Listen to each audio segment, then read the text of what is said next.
Hello, everybody, and welcome to the 12th episode of the BadMotoGP-Show. We are right in front of us, and today is Wednesday evening. So tomorrow there will be probably a lot of announcements towards the whole silly season. And we thought we jumped the whole announcement season and make a silly season episode where we discuss everything that might happen or might not happen, which made sense. So basically, we prepared a little bit on what will happen in the MotoGP class. I don't think it's necessary to go into Moto 2 and Moto 3 because it's so chaotic anyways. So yeah, a lot of rumors, basically like Miguel Oliveira. Today, I believe there were a rumor that he will go to RNF, which kind of is fitting to one of our predictions. I might spoiler. Yeah, and I guess we will jump into it. Keelan, what's your thought like on the silly season?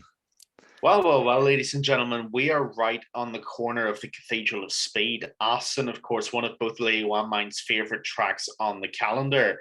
And as he said, tomorrow we're probably going to get a lot of clarity around silly season, which will be boring and will be a little bit sad. So we thought we'd jump the gun like we always do and get ahead of it. There's some very interesting picks. I don't know many of Leo's picks. I have an idea of where he's going. I could be right. I could be completely wrong. And likewise, either way, I'm really intrigued to see where he's gone with this. And I'm sure he's intrigued to see where I've gone with mine. Let's get into it. Yeah, so a little disclaimer, I have three scenarios laid out. And the first one is that Suzuki won't get replaced at all. That means we have 22 bikes on the grid for next year. The second scenario is that GasGas will replace Suzuki and we have 6 KTMs on the bike. I feel sorry for whoever has to ride this thing, but maybe it helps the development, who knows. And the third scenario is that the Honda Team Asia will replace Suzuki. And there I had a little bit of fun where I made the no team scenario, like what I believe should happen with all the contracts in place, but what I believe makes the most sense. Then the second scenario, the GasGas scenario, is where I believe what will happen, which doesn't necessarily mean that I agree with it. And the third one, the Honda Team Asia scenario, would be the scenario where there's absolute chaos and there are no contracts in place. So I guess this is the one where I have the most fun discussing everything. But yeah, that doesn't necessarily mean that I believe GasGas will replace Suzuki. That has nothing to do with each other. I just thought it would make things a little bit more interesting if we add a little bit more spice towards it. So yeah, let's start with Aprilia, which is kind of obvious in all of my scenarios, but I guess we will start with the no team scenario on my sheet and discuss everything with Keelan there. So yeah, it's obvious Maverick Vinales and Aleix Espargaro maintain their seat because they doing a good job. They have a contract in place. And to me, it makes perfect sense. Maverick is developing very well. He had almost a podium in Germany. So Assen is one of his best tracks. I mean, I attended the race live where he beat Marc Marquez in 2019. So that speaks volume to it because 2019 was Marc Marquez at his peak. So yeah. And Aleix Espargaro, he's a title contender still. So I don't see any reason why they should part ways. Yeah, I think one of the very few lock picks that we both have is probably the factory Aprilia squad. Alicia Spargo and Maverick Vinales will be there in 2020 for the remainder of 2022, definitely 2023, and probably beyond that as well if they keep going the way they're going. I mean, Aleix is the Aprilia project. He will probably see out the remainder of his career at Aprilia, and deservedly so. Done an unbelievable job with the bike. Turned them from the laughing stock of the grid to a genuine title contender, for which I think he deserves an infinite amount of credit. And as for Maverick Vinales, the chemistry in the Aprilia garage is brilliant. He gets on really well with Aleix. And like you said, Leo, he's developing really well around the RSGP. So Aprilia will stay the same. There's no reason to change anything they're doing, and they will stay as they are. Yeah, and I forgot two things to mention. First, that we assume the Moto2 championship will play out the way it's right now, because it doesn't make sense to predict the season as well. And the second part is everything will be laid out in the description and on Spotify and on YouTube. So if you lose track on where we are going, you can check this out there. I will put it into the description. So yeah, let's move to the fun part, because when we take the Moto2 championship as it is right now, Celestino Vietti will win the world championship. Ogura is second, and Augusto Fernandez is third, and Aaron Canet is fourth. So this is basically the given right now. And with this in mind, I would put Celestino Vietti into the RNF team, which rides with Aprilia for next season. I believe it makes sense for both parties, because Celestino Vietti gets a satellite bike, which is good, and he can develop there. And Aprilia, an Italian manufacturer with Italian sponsors, get an Italian rider, which they can develop and eventually bring up to the factory team, maybe if Aleix retires one day. So you don't know what happens there. And yeah, that's why I put Celestino Vietti in there. Yeah, I really like that a lot. Ladies and gentlemen, we have our first disagreement. It didn't take long, and it never does, but it is what it is. I really like that shout, actually. I was explaining to Leo before we came on the air that RNF Aprilia is one seat that I'm actually struggling to fill. I'm not sure who will go there. I'm assuming Miguel Oliveira signs with the satellite RNF Aprilia team, and he takes one of the spots. But the second seat I'm having a bit of trouble filling. And I'm trying not to spoil too much for the rest of my picks, but at this occasion I kind of have to. My second Aprilia pick is dependent on whether there's a satellite Yamaha team or not. And I'll go into that in a little bit more detail later on in the episode. But let's just say there are two very good riders who I'm eyeing up for the second Aprilia team if there is not a factory or a satellite Yamaha team. Basically, these two riders would be the satellite Yamaha team. And if there is no satellite team, one of these two would go into that second spot. Let's just say one was in Moto2 last year and one is in the Moto2 title race this year. But that's all I'll say for now. Yeah, regarding Yamaha, I believe Lynn Jarvis said that they won't have a satellite team for next year, so that's already confirmed. All right. Well, if that's the case, I'll just go ahead and say it then, because there's no point in holding out hope for what's not going to happen. Basically, my second RNF Aprilia seat would be either Raul Fernandez or Aaron Canet. And the reason why I went that direction is I think Raul Fernandez is a fantastic young rider, but he did not want to be promoted into the KTM seat as early as he did. We've discussed this quite a few times. He's having to ride, a piece of dog shit bike alongside Remy Gardner. And I don't think either of them are terribly happy, and I understand why. So my assumption on whether there'd been a satellite Yamaha team, I think Raul would have gone there, because I think even last season when Petronas Yamaha still existed, there were rumors that they wanted Raul Fernandez, and there were rumors he wanted to go, but he ended up getting promoted, and so the whole thing basically didn't happen. So that's where I would have put Raul Fernandez. My other pick was going to be Aaron Canet. He's proved himself immeasurably in Moto2 over the last few seasons. He's still in the title race for this Moto2 season, even though he suffered quite a lot of bad injuries. So those would basically swap between those two for my second pick, alongside Miguel Oliveira for RNF Aprilia. Yeah, I have Raul Fernandez as well at RNF, but I agree with you. RNF is rather difficult because you could make an argument for basically every rider who doesn't have a contract. I mean, with the Ducati boys, it gets difficult, but apart from that, you can make an argument for them retaining Darren Binder and Andrea Dovizioso. Even though it wouldn't necessarily be the best move, in my opinion, you could make an argument for the Honda guys who will get fired. You can make an argument for Oliveira and Remy and Raul.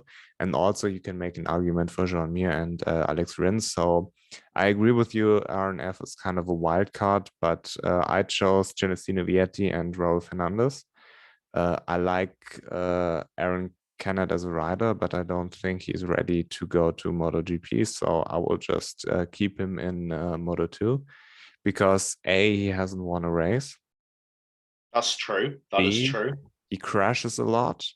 And in situations where you don't need to crash, like he was leading the race in Austin or the crash in Mugello, this isn't necessary. And in where was it? In Catalonia, he blew the victory in the last lap where I believe he had it lined up and he fucked up. I believe it was turn 10 or something. The last I think it was real turn 10. Yeah, the last real overtaking hotspot in Catalonia where he opened the door for Celestino Vietti and he never looked back. And that's basically the difference between those two for me.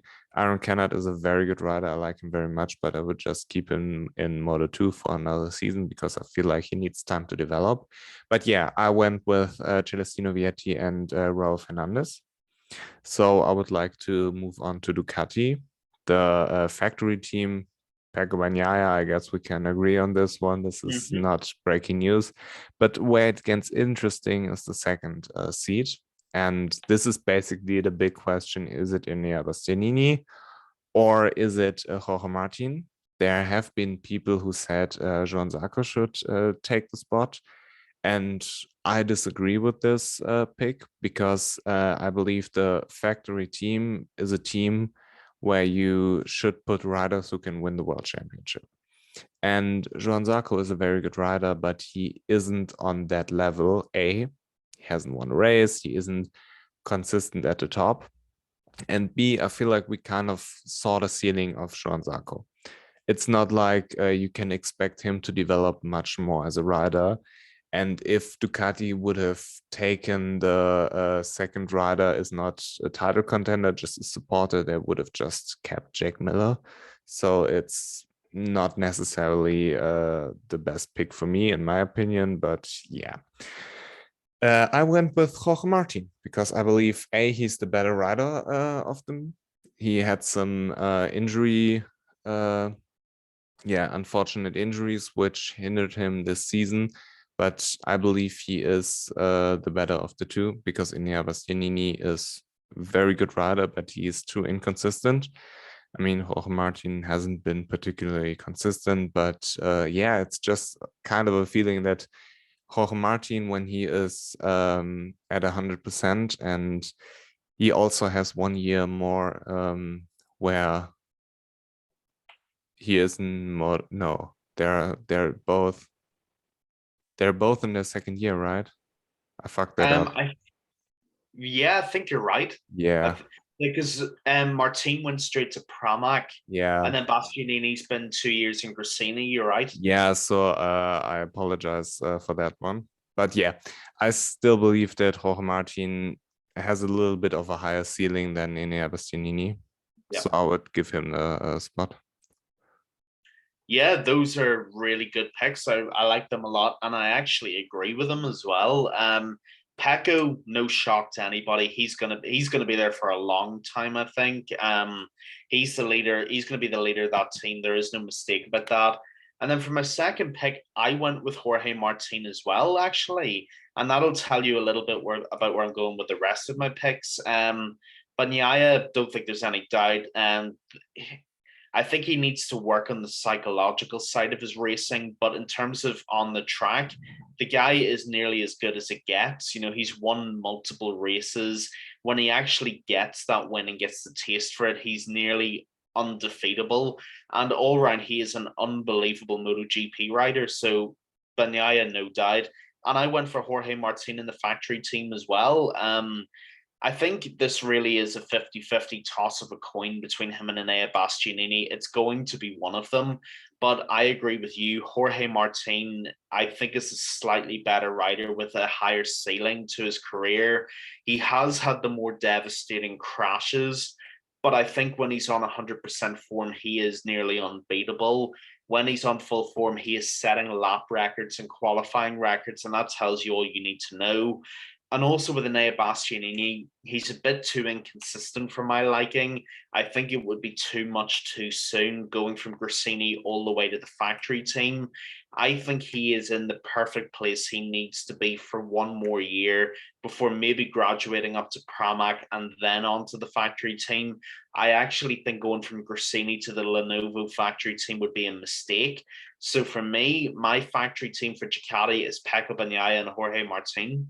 Yeah, and with qualifying getting increasingly more important in MotoGP because you can't overtake, a rider like Jorge Martin is living his best life, because if he has a front row start or pole position, which he is very capable of, has a good start, and yeah, he should manage, and it convinces me that he takes second places, third places, and it's not just win it or bin it with him. And he is on the GP22, which seemed to be in the first half of the season to be the worst bike than the GP21. So I don't really know if you can blame him for his, I don't want to say bad results, because he had a couple of podiums, but they weren't as good as Bastianini's. But the overall body of work is a little bit more convincing to me. But yeah, it's difficult to argue. It's more like a feeling thing, Yeah, I agree. Which brings us to Pramac, where Jean Zarco is doing a good job. I feel like it's very valuable for Ducati to have him as a rider who understands the Ducati, but who also has ridden other bikes. I believe he's important for the development of the bike, and he's very, very good. He's not special, but he's good, and he will get podiums. He will hype up Fabio when he finishes second again. So yeah, I would keep him. There's no realistic explanation why they shouldn't keep him. I mean, it's good the way it is right now. Where it gets interesting is the second Pramac seat, where I have linked Miguel Oliveira to, because remember, this is what I believe should happen, not necessarily what will happen. And I believe that Pramac is the best seat in MotoGP you can get right now, because you get the factory bike without the factory responsibilities. The Ducati is the factory. Ducati is like the best bike on the grid right now. You don't want any other bike. You want Ducati if you can choose. And Miguel Oliveira, in my opinion, is a very capable rider who can win races on the thing, because he has been held back by KTM big time. And this could be his prove it deal, give him like 1 year and let him prove that he's good. If he's not, a rookie is always a good pick there for Ducati, or maybe another rider who's like Miguel, or who's like Joan Zarco was in 2020, or where Ducati can get a rider who's getting a little bit off track with his career and put him in there, and let's see how he develops. But for now, I would just give Miguel Oliveira the spot, because he's proven that he can beat literally anybody on the grid. He is mature. You can't really go wrong with this, because you give him a 1-year deal. If it works out, it works out. If not, then not. That is a great pick. I really, really like that. And I really like Miguel Oliveira as well. Pramac's a bit like the factory team, where one of the picks is an absolute lock and the second really is a coin toss for pretty much anybody. It's going to be Johan Zarco. I think he's a really, really good B+ rider. And that's the kind of rider you want at Pramac. And I agree with you, Leo. I think Pramac is the best seat in MotoGP right now, because you've got basically the Pramac team, which is an arm extension of the factory team. You've got the year-old bike, which means it's had a year's worth of work done to it. Interruption. They run the factory bikes. Oh, you're right. Yes, they do run the factory bikes, of course. Nah. Yes, so you've got, a factory bike. You've got a bike that's been worked on for a year. The flaws have all been sorted out on it. You know its strengths, you know its weaknesses, and there's not as much pressure as the factory team. It is the perfect bike for someone like Johann Zarco, and you will get the occasional podium with him as well, which is always a plus. So Zarco's definitely going to be there. The $1 million question is, who do you put next to him? And I think that's where you promote Enea Bastianini. I like where you've gone with Miguel Oliveira, and I don't actually argue many of the points that you've made, but are Ducati really going to not promote someone with 2 years experience on their bike over someone who has none, and someone who's younger than Oliveira as well? I think there's too many things working against Miguel Oliveira to put him in Pramac over Bastianini. I think if Bastianini was still in Moto 2, then absolutely put Miguel into Pramac. The problem is with Bastianini, he's proven he can come in early on and win races. And the races that he's won, it's not like they've been last lap overtakes and where he's stolen it. There's races that he's dominated and won. And I think that is going to be the telling difference for the Ducati bosses. For me, Pramac Ducati next year is Enea Bastianini and Johann Zarco. Perfect promotion for Enea. Johann is the stable core of that team. I think you have a winning mix there. I don't see necessarily the benefit of promoting Enea Bastianini because first of all, to the point of Pramac running factory bikes, they actually run the proper GP22. The factory bikes run a hybrid with the 2021 engine. So the Pramac bike has the 2022 chassis with the 2022 engine, while the factory has the 2022 chassis with the 21 engine, I'm sorry. And I would give Miguel Oliveira a GP22 for next year, so a year-old bike, where I believe that it is beneficial for Pramac to have 4 factory bikes on the grid, and I would give Enea Bastianini the factory bike to Gresini, but I don't see the benefit of him going to Pramac because you could give him the same bike basically, and you can give him the same support. It's just whether Ducati sends a couple people to Pramac or a couple people to Gresini. It's literally no difference except the color of the shirt. And he is in a structure where he's welcomed. He is very happy there. He has some familiarity with the team. And yeah, there's no need for me to promote Enea Bastianini to Pramac because I don't see the benefit. Every benefit that you could argue you can bring to Gresini as well. And I wouldn't give Miguel Oliveira a GP23 for next year. I would give him the 22. So yeah, I would keep Bastianini at Gresini, which brings us to the next point. Fabio Di Giannantonio, he's doing a good job. He's developing properly. I would still give him the year-old bike. There's no need for me to give him the factory bike. But yeah, they both should stay at Gresini, in my opinion. Yeah, very good explanation. I think you've done a great job of that. Can't really argue with it. But the thing is, we've both taken a very different approach to the same team where basically everybody's moving up one and you're keeping people in the same place for understandable reasons. But again, for me, this is what I think will happen, not what necessarily should happen. So for me, Gresini Ducati, again, Fabio Di Giannantonio's done a pretty magnificent job there. For a rookie, I think he's done unbelievably well and he will stay there. And for me, moving from one Ducati to another is Luca Marini to Gresini. I think the goal of the VR46 team, especially Valentino, Lord Valentino himself, has always been the promotion of his own men, his own riders through to the factory teams. And I think Gresini really is where you start with that. Not to mention the fact that Marini has been mightily impressive this year in his own right. I think him and Fabio might be the only riders to have not DNF'd a single race. So to have that consistency and finish every single race is just brilliant. It's the kind of stability a team like Gresini need, especially when you've had a rider like Enea who is brilliant but is win it or bin it and has binned it as much as he's won it. So for me, Gresini Ducati is going to be Fabio Di Giannantonio and Luca Marini. Yeah, I don't necessarily see the benefits of this as well, like for the same reasons. I kept Luca Marini and Marco Bezzecchi there, and I would assume that you'd put Celestino Vietti into the VR46 team for the empty spot. So that's, yeah, I would, as I said, put him in RNF. So for me, Valentino Rossi's team stays the same because I like it the way it is. It's a good, proper team. No need to change anything.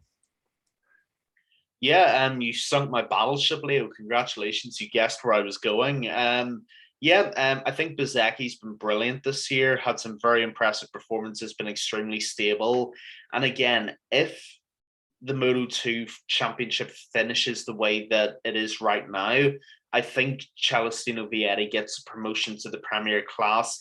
And I think Valentino makes sure that happens straight into the Mooney VR46 team. Marini moves over to Gresini and the flow works out that way. Again, whether it's what should happen is a different argument to what I think will happen. I think Vietti moves up, Marini makes space for him, and the chart works up the way it does that way. But I like where you're thinking as well. Just to say a little bit on that, I would not be against changing the VR46 team because I think they've had a year now or half a year, but they will have had a full year together. They will have had a really good season together, going through all the tracks, learning the ropes on the MotoGP bike, on the Ducati, and all around they will have that familiarity as well. So if my picks don't come out the way they do, I would actually like to see the VR46 team stay together. Yeah. So I guess now we move on to Honda, which is a little bit more interesting because Marc Marquez, he has a contract. Realistically speaking, he is Honda's only hope of winning anything next year. So they have to pray that this operation and the whole recovery goes well, because otherwise they're in big problems. But yeah, Marc Marquez for me stays at Honda, kind of obvious. And what should happen is, I believe, Joan Mir, because you have your number one rider in Marc Marquez. I don't believe Joan Mir is a number one rider because, yeah, he's a world champion. Yeah, he won one race, but Joan Mir, as we laid out last time, is like average and a good rider, don't get me wrong. And to finish like in the top 5 every race, he's capable of this, but I don't believe it will win you championships anymore. And but it won't get you fired, and it's important for Honda to get someone on the bike who can give a great input to the engineers, because he's coming from the Suzuki. He probably has a very different view, and maybe that's exactly what Honda needs. So I believe that Joan Mir makes sense at Honda. He's a Spanish rider, so Repsol will be happy. Basically, he's a cooler version of Paul Espargaro in this way, or not necessarily cooler, because Paul is very cool, but more average, but more consistent, and yeah, a rider with better results. Yeah, again, this is the second time I think we fully agreed on a pick. Marc Marquez is Jesus to Honda, so he's going to stay there for the rest of his career because they will not get anybody else to change that. Marc Marquez stays at Repsol Honda and Joan Mir joins him. I absolutely agree with you. You used an excellent example in the last episode that nearly had me falling off my chair, and that Joan Mir was like would be an insurance salesman if he wasn't a MotoGP rider. And I still think this is a perfect example because I agree with you on this. Joan Mir brings the perfect balance to Honda. Like you said, he's kind of that squeaky clean, good image, top 5 in every race, which is exactly what Honda need right now. They need stability. They don't need style or flashiness. They need someone who's going to finish top 6, top 5 every single race. And the thing is, in terms of character, you get a real contrast as well, because you've got Joan Mir, who's kind of like your insurance salesman, goes to church every Sunday, kind of every parent's dream boyfriend, that kind of stuff, you know. And then in Marc Marquez, you've got the nutcase who's all over the place every single race, who could high side through the crowd as much as he could win from the opening lap. So I think that's Repsol Honda's layout next year. I totally agree with you. I think you have Joan Mir providing that excellent sort of teammate backup role, and then you're basically praying to the gods of every known deity that Marc Marquez is fit next season. Yeah, and I mean, you don't want to have a rider who's banging heads with Marc Marquez. Joan Mir is great to get along, but Marc Marquez is your superstar. You don't want a rider who is there trying to take this status from him, you know? I mean, as long as you don't know what's Marc Marquez ceiling over the next years, if the surgery went well and he can return to winning form, you don't need another title contender. It's just making like life difficult. And if not, you still have a solid rider who can bring top 5 occasional podiums and maybe even a win. Who knows? Nice little surprise. Who knows? Yeah, I mean, it's like a 1 in a 10-year occasion, but it could happen, you know? Yeah, but Joan Mir, I believe, is the perfect backup guy for Marc Marquez. And the perfect companion is the better word, you know? Yeah. And moving on to LCR, I believe that Taka Nakagami is on his way to be the HRC test rider, because Stefan Bradl isn't necessarily a good rider or a good test rider, in my opinion, because otherwise the Honda would be better. Because I feel like the test rider should give like the engineers an overall perspective on where to go with the bike, and I believe he failed miserably with that. So I believe Nakagami can do better. He knows the bike, he knows the structure of Honda. He's Japanese, which is a good look for Honda. But yeah, his replacement would then be Ogura, who is right now second in the World Championship, and great for LCR to put on the Idemitsu bike, great to market in Japan or in Asia in general. And you get like a better version of Taka Nakagami.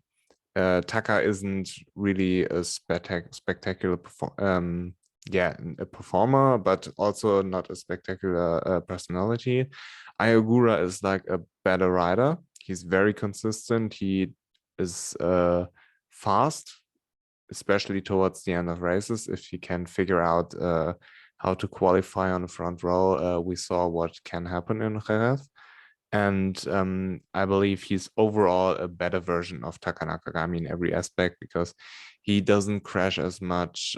He doesn't take out any riders. You know, he's like a very, very calm but solid rider. And I believe that this is a smart move for Honda, because they can develop a young rider. Who knows? Maybe he turns out to be great and they promote him to the factory team. Or maybe he just is decent enough to stay at LCR, get an occasional podium, like basically like Joan Mir, get an occasional podium, be consistent in the top 8, and nobody will bat an eye, you know? That's what you expect from your satellite riders. With the second seat going to Alex Rins, because Alex Marquez isn't cutting it for me. And Alex Rins is like a good, solid rider, crashed a little bit too often, but he kind of sorted it out this year if it wasn't for Taka. So yeah, I believe he is good for the satellite spot, and maybe can develop the bike a little bit better, because this is actually something Honda needs to do, and I believe they will improve in next year, because they have like a whole season under their belt with the new bike, and they simply have to do something. And I believe Honda is very proud, and they are very embarrassed right now on how things are going. So I believe they won't let any stone unturned. And again, I pretty much agree with you here as well, Leo. I think Alex Rins goes to LCR. I think that makes a lot of sense for both parties.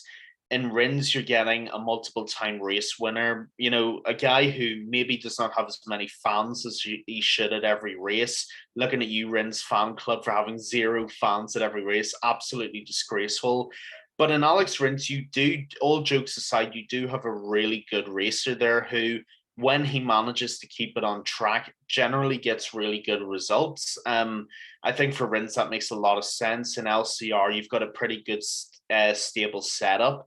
And I think Rins could really do something with that bike and actually develop it somewhere as well. So Alex Rins at LCR. And the second LCR seat, I'm kind of a bit back and forth on.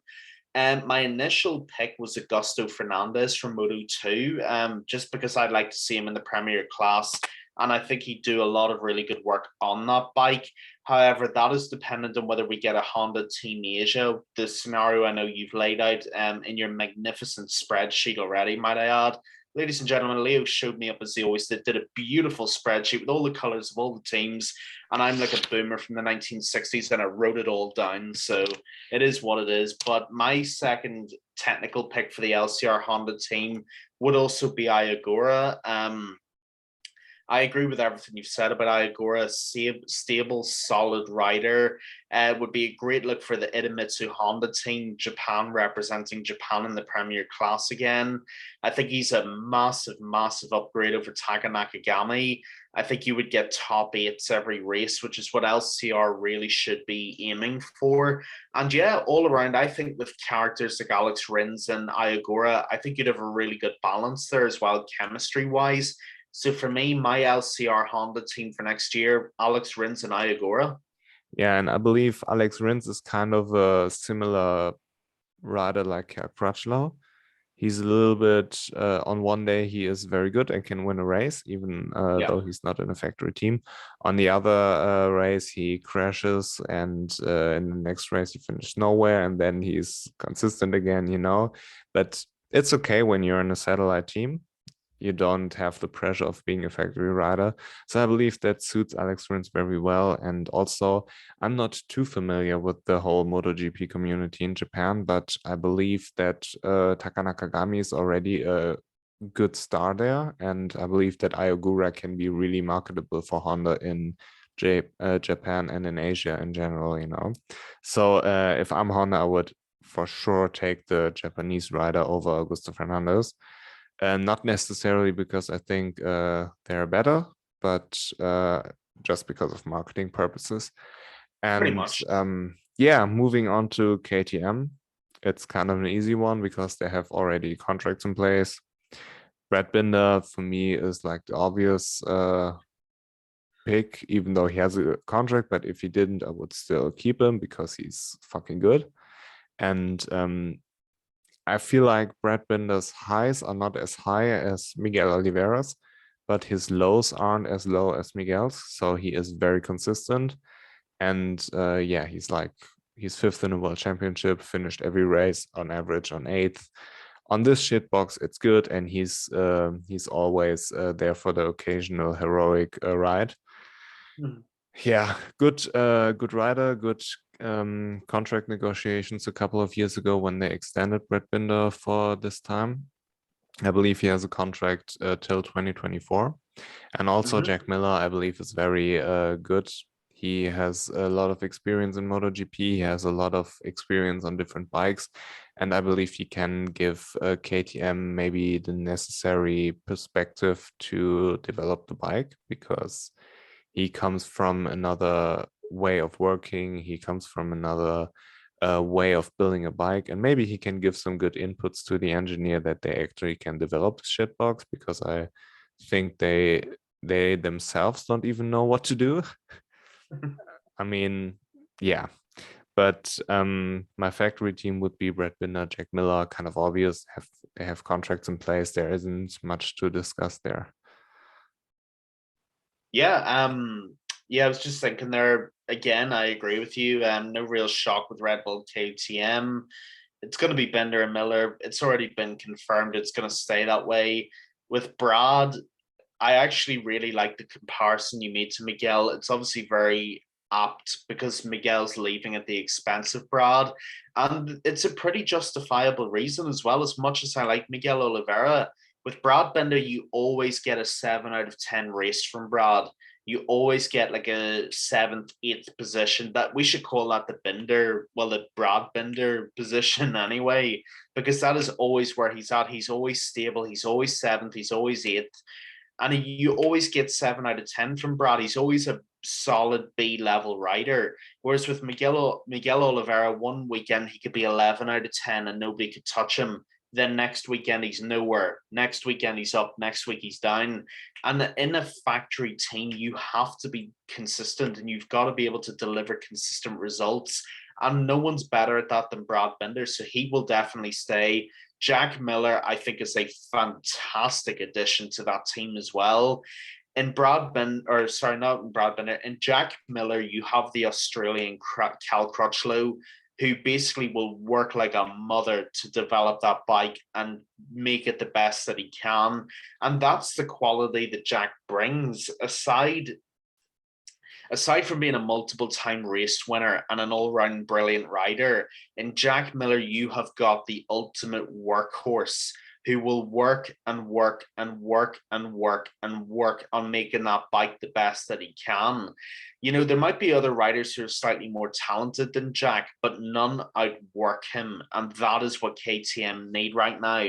They need someone who at every test weekend is going to put in 100, 200 laps on that bike to work out what's going wrong and where to fix it and what direction to push it in. And Brad Binder is the ideal teammate as well because he can work with anybody he's put up with. So I think in Binder and Miller, you've got a really, really good team there. Yeah, and I mean, if you're KTM, let's be honest here, the bike won't win a championship next year. And Agreed. The other part is MotoGP riders don't develop bikes. Engineers develop bikes. So you need a rider who can give the engineer the best possible instructions on what the bike is missing so the engineers can find a solution to this. And I believe that it's important that you understand how a MotoGP bike works, that you understand how the development works, and KTM doesn't need like a rookie or a young rider who develops this bike. So I don't know if necessarily the decision to bring up 2 rookies to the factory team or to the Tech 3 team was from this perspective on necessarily the best move. I mean, Remy Gardner, obviously you had to promote him because he's the world champion, but Raul, there would be a valid argument to keep him in Moto2 and maybe maintain a rider like Petrucci, or maybe sign another rider who gives you like maybe not the best upside in terms of performances, but gives you like a solid feedback to the engineers who then can develop the bike in a better way. Maybe it would benefit KTM. I don't know. Nobody knows what has been done has been done. You can't change the past. You can only fuck up your future. And that needs to be a t-shirt for the show. That was brilliant. Yeah, I mean, but for this reason, I think that Jack Miller is a very good pick, and which brings me to Tech 3, Pol Espargaro. Raul Fernandez, in my prediction on what should happen, will go to RNF, and that leaves an open space. And yeah, you can argue Augusto Fernandez, but as I explained earlier, it doesn't make sense to me to bring up another rookie. And Pol Espargaro knows the bike, he knows the Honda right now, so he gained more information. And yeah, when he was at KTM actually was good, and as soon as he left, they dipped. So maybe Pol Espargaro is very important to the whole team. So who knows, you know, he knows the structure, he knows the team. And I also believe that it's important for Remy to have structure, even though the KTM isn't necessarily the best bike. And it won't be a good bike next year. I can almost promise you that. But it's good to have structure. It's good to develop. And Remy, I believe, should stay there for obvious reasons. Like, if you get promoted by your team where you won the Moto2 title, I would hope so, have a little bit more patience with you. And let's say Remy moves to RNF, for example. I mean, everybody can move to RNF, or let's say a spot at Ducati is free. Who knows? If he goes there and doesn't perform, which is possible since it's the second bike in the second season, it could happen that it's not necessarily a success story from the beginning on. And Remy over his career has always been a rider who developed slow but steady. And then when he's comfortable, he was unbeatable last year, and he improved every season. And for those reasons, I believe that he, A, from his personality, and B, from KTM's perspective, it makes sense to retain him. Yeah, I agree again. Remy Gardner, I think you have to keep him where he is for a lot of different reasons. Firstly, you cannot blame him for the results this season. He has the worst bike on the grid as a rookie. It's everybody's nightmare scenario. And KTM, you put him there, so you can't get rid of him now, or you're admitting failure in your part. The thing is, no matter what happens to Remy, none of this is his fault. You can't bring a rookie up with a crap bike and expect him to fix everything. That's not the way it works. So you have to keep Remy there. Remy will stay there. And I think you team him with Paul Espargaro as well. Like you said, whenever Paul Espargaro was at KTM and he had AGV helmets as well, shout out AGV, whenever he had the AGV and he was a KTM, he was on the precipice of a race win. Yes, he crashed out of a few of the races, but that's why he'll be so upset that he left for Honda, because he developed the KTM to the point where it was almost on the precipice of winning races, which of course it has since gone on to do. I think if you bring Paul Espargaro back to Tech 3, not only are you getting a world-class rider, but you're getting a world-class rider who's motivated to win, truly motivated. And you'll get a guy who's not only a great guy, but you'll get a rider who will also be a great teammate with Remy as well. The thing with Remy, even though I really like Raul Fernandez and I've got a lot of respect for his ability, you've got two rookies who are kind of bickering with each other every weekend in the garage over who's better, who does this, who does that. You did this last season. Yeah, well, you did this last season. And I do think that comes more from Raul's sense of ego rather than Remy's. I don't think Remy instigates that. What Remy needs is a mature rider who's been around the block to be a teammate with and to learn from in the Premier class. We've seen that a few times even when he was in the Snipers team in Moto2, when he was with KTM IO in Moto2. When Remy has a good teammate and he's a good base to build on, he is untouchable. And I think that can be replicated again with someone like Paul Espargaro at Tech 3. So for me, there's absolutely no question about this pick. Remy Gardner, Paul Espargaro, I think they could help turn Tech 3's fortunes around next season. And I believe that either Remy, Jack Miller, and Paul Espargaro and D.Binder are personalities who tell you how they feel, which is maybe not always the most comfortable way to work with somebody, but it will get you places because you know exactly where they're coming from. And this is what KTM needs. And yeah, I agree with you that probably Raul has a little bit of, I don't want to say ego problems, but those things probably get instigated by Raul. I would assume Remy doesn't even bother to poke at him.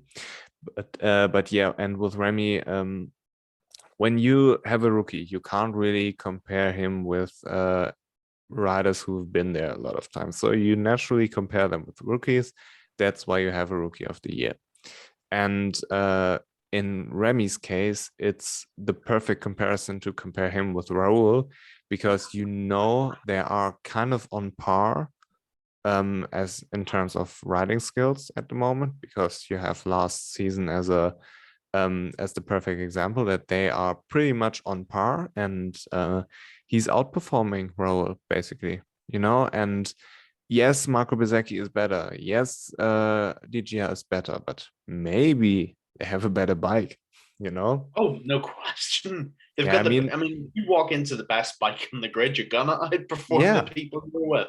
Yeah, and the best rider in the world won't win anything on a shit bike.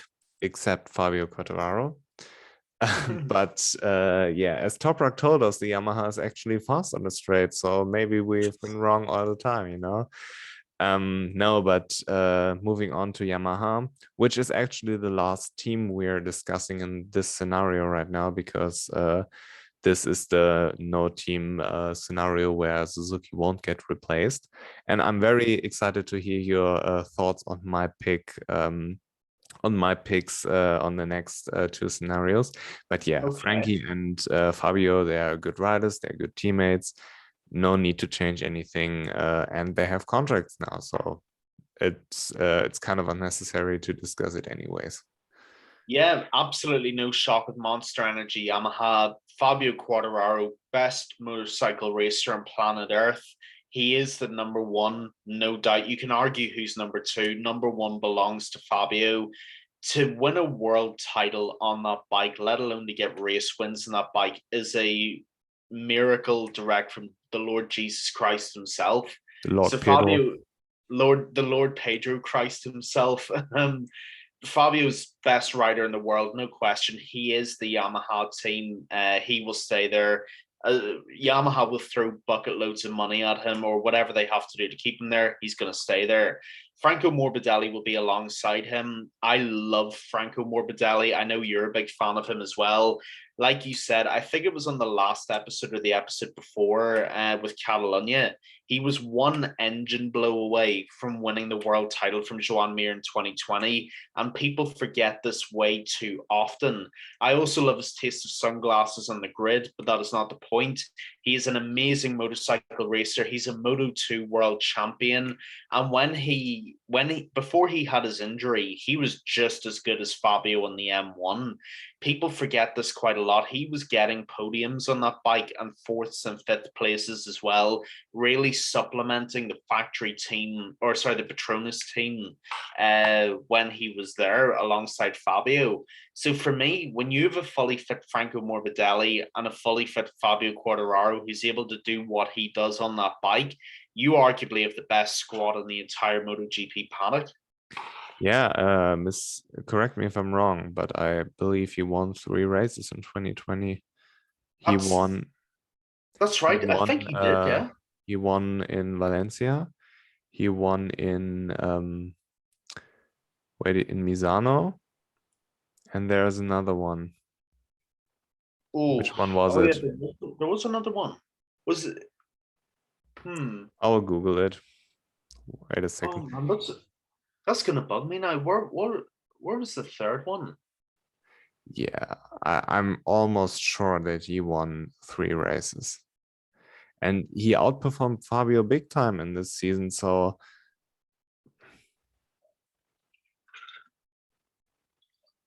Franco Morbidelli.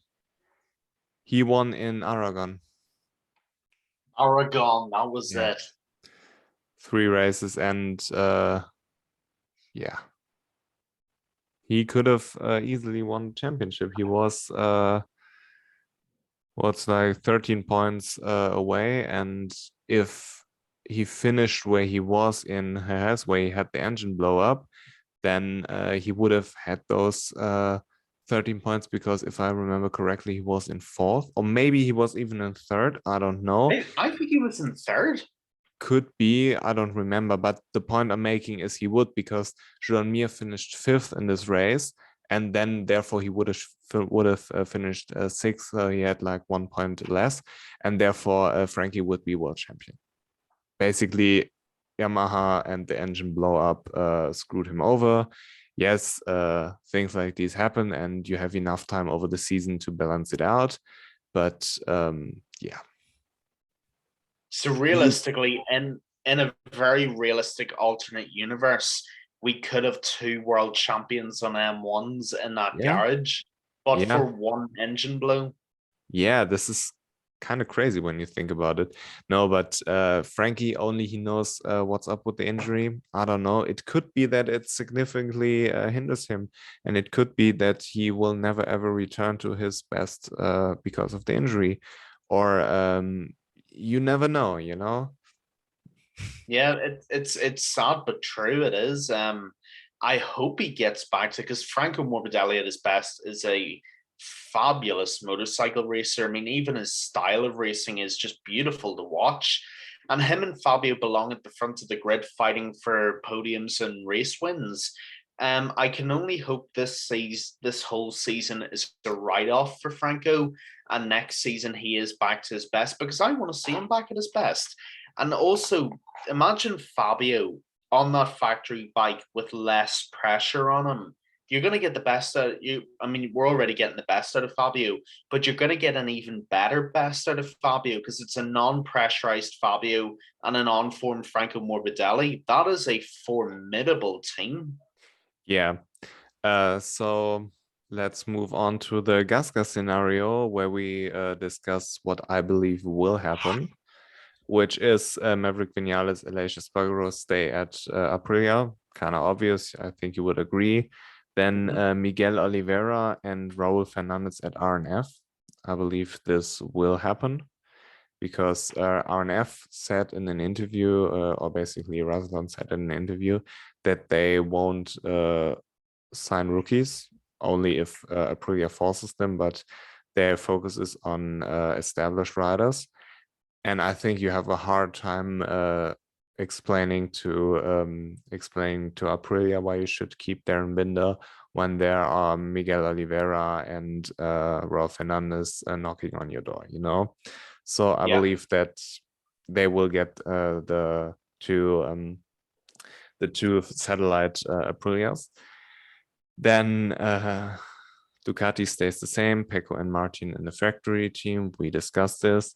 And then I made a little change where I put Celestino Vietti into Pramac, because I think it's attractive for Ducati to have an Italian rider.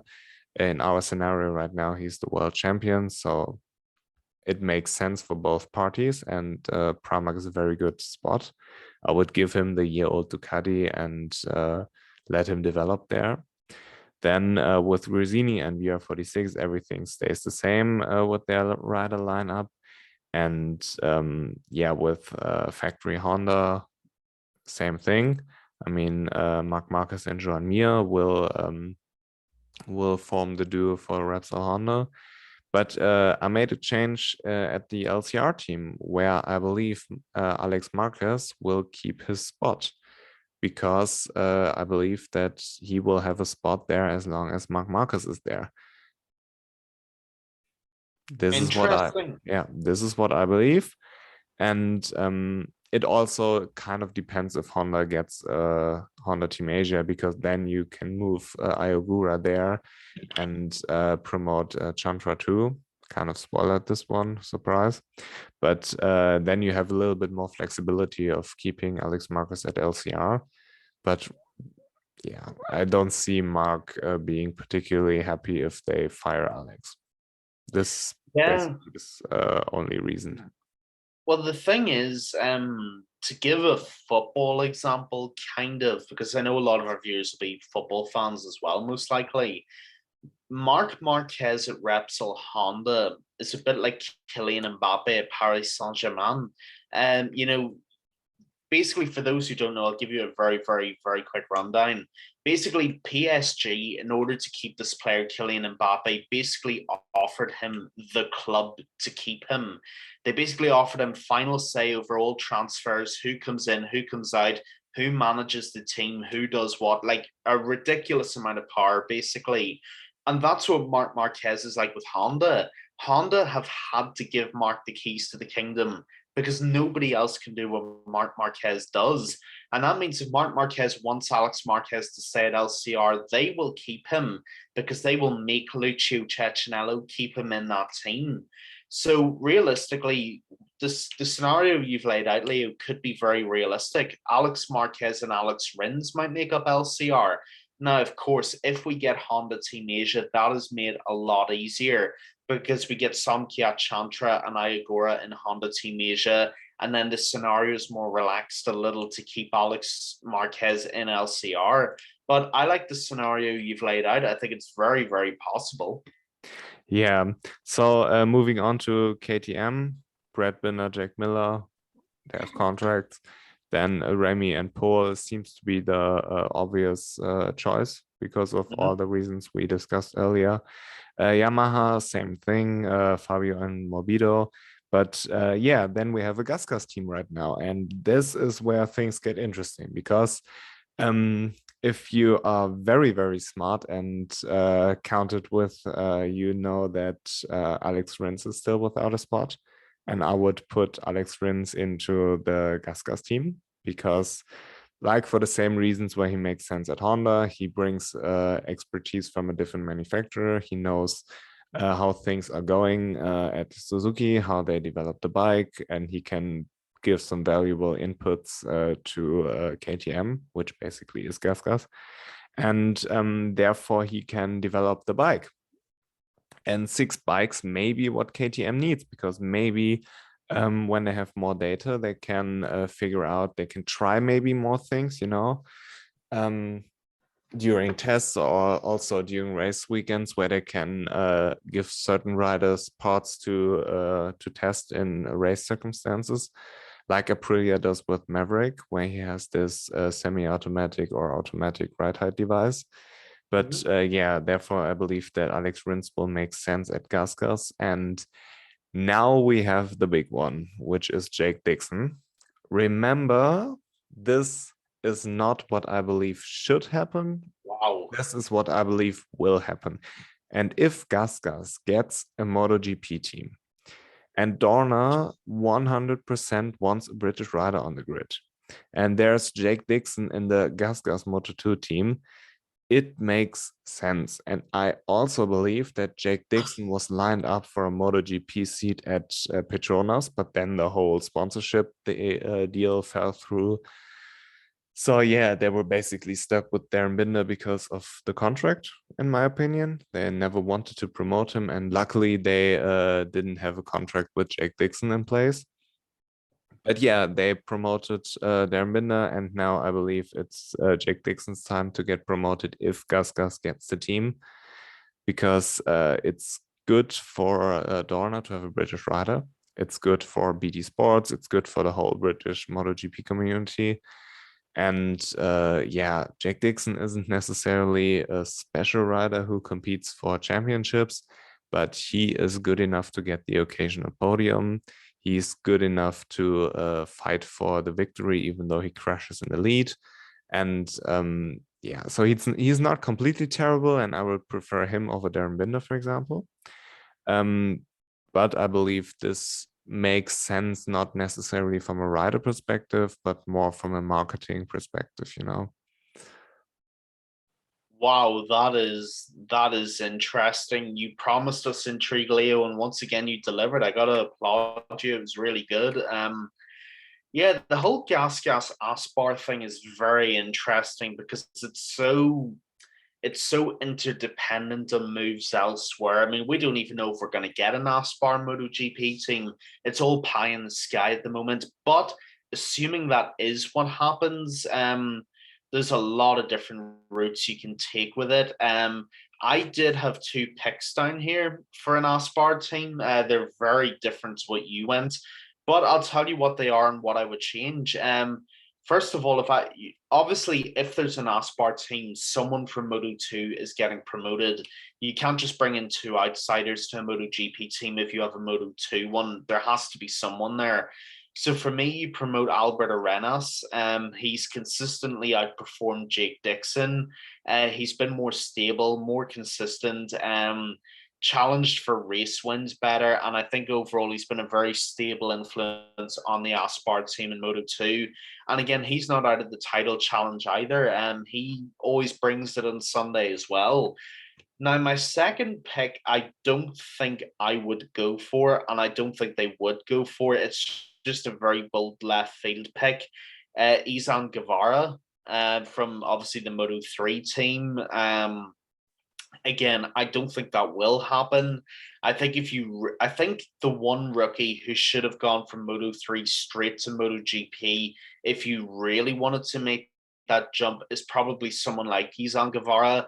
But you also make a really good point as well, Leo, about marketing.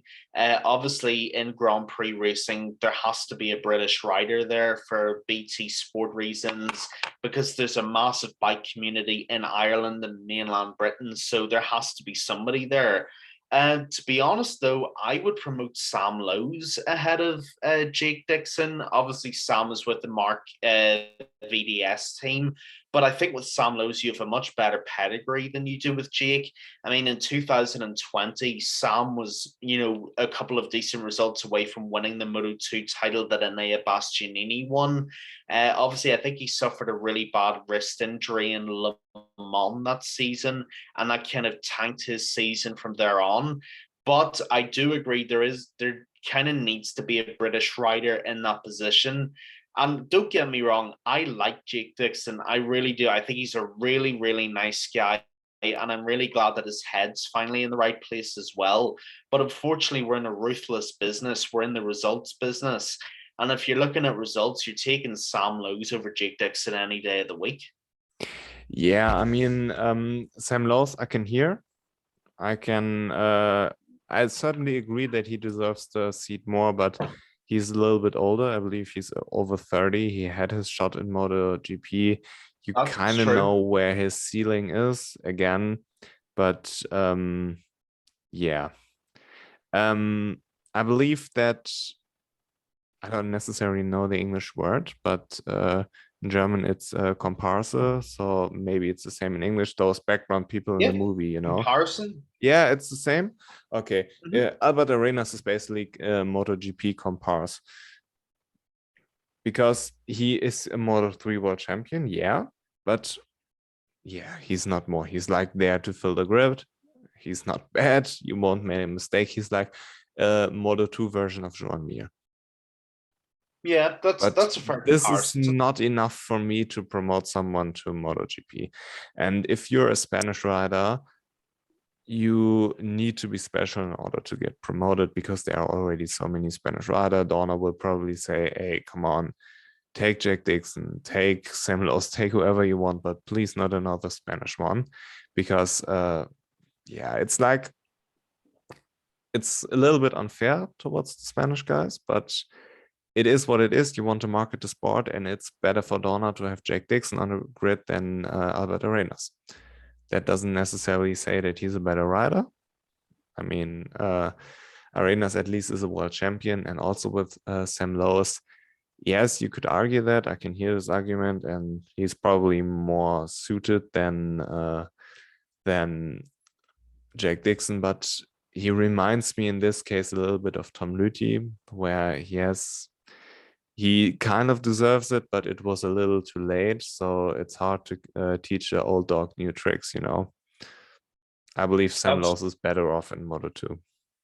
That's true. And even a couple of years ago, at their real lowest point, there were links from Sam Lowes to Aprilia. And apparently, I think he turned that down as well. No. He rode for Aprilia and MotoGP and that's right. Yes. got kicked back into Moto2 after one season.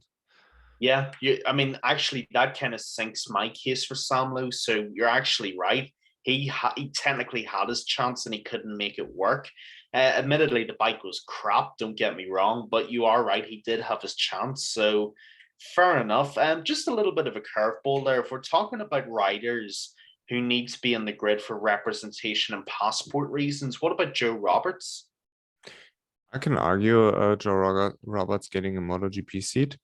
I don't necessarily know where he fits into the whole picture right now, because it would be rather difficult for me to find a rider where you can say, okay, I would kick him in order for Joe Roberts.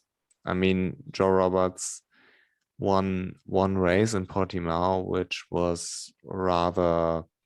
It was a shit show. Yeah. That's true. This is a little bit of a controversial race victory, not because he didn't perform, but he was literally the best rider who didn't crash in this race. And yeah, if 8 guys crash in front of you and you're the 9th, you win the race. Okay, but I don't necessarily think this was handled fairly. but we discussed this after Portimao heavily. So yeah, regarding Joe Roberts, he showed in Catalonia that he is good, but couldn't finish. Unfortunately, this would make his case a lot more interesting if he had won this race, you know. But still, where would you put him? Let's go through it. I mean, at Aprilia, there's no spot, obviously. Would you put him at RNF? You could argue, because RNF is a wildcard where everybody makes sense. But in this case, would you choose him over Miguel or Raul? No. Then the whole Ducati is pretty much closed. I don't think you can get into Ducati, even if you're like a MotoGP rider right now. It's extremely difficult to get into Ducati because they are good from top to bottom. They don't really need new riders.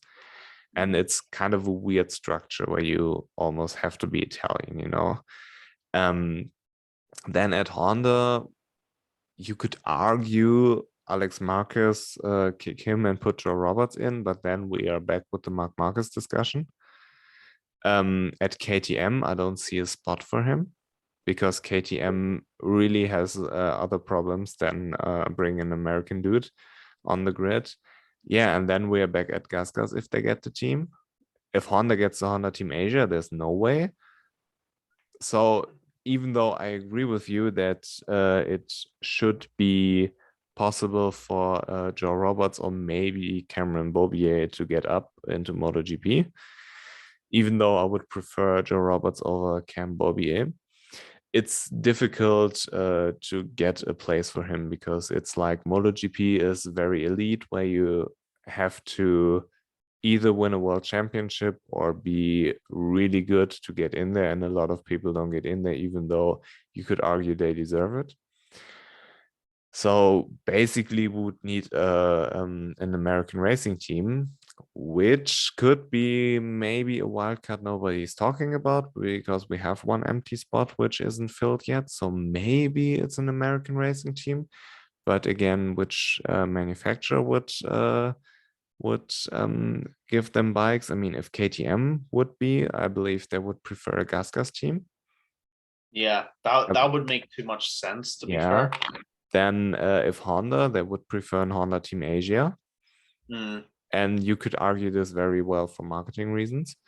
And then, yeah, let's say hypothetically Yamaha changes their mind and get the satellite team because Ninja came out and said they won't be bringing 4 bikes to the grid next year. So let's hypothetically say Yamaha brings a satellite team.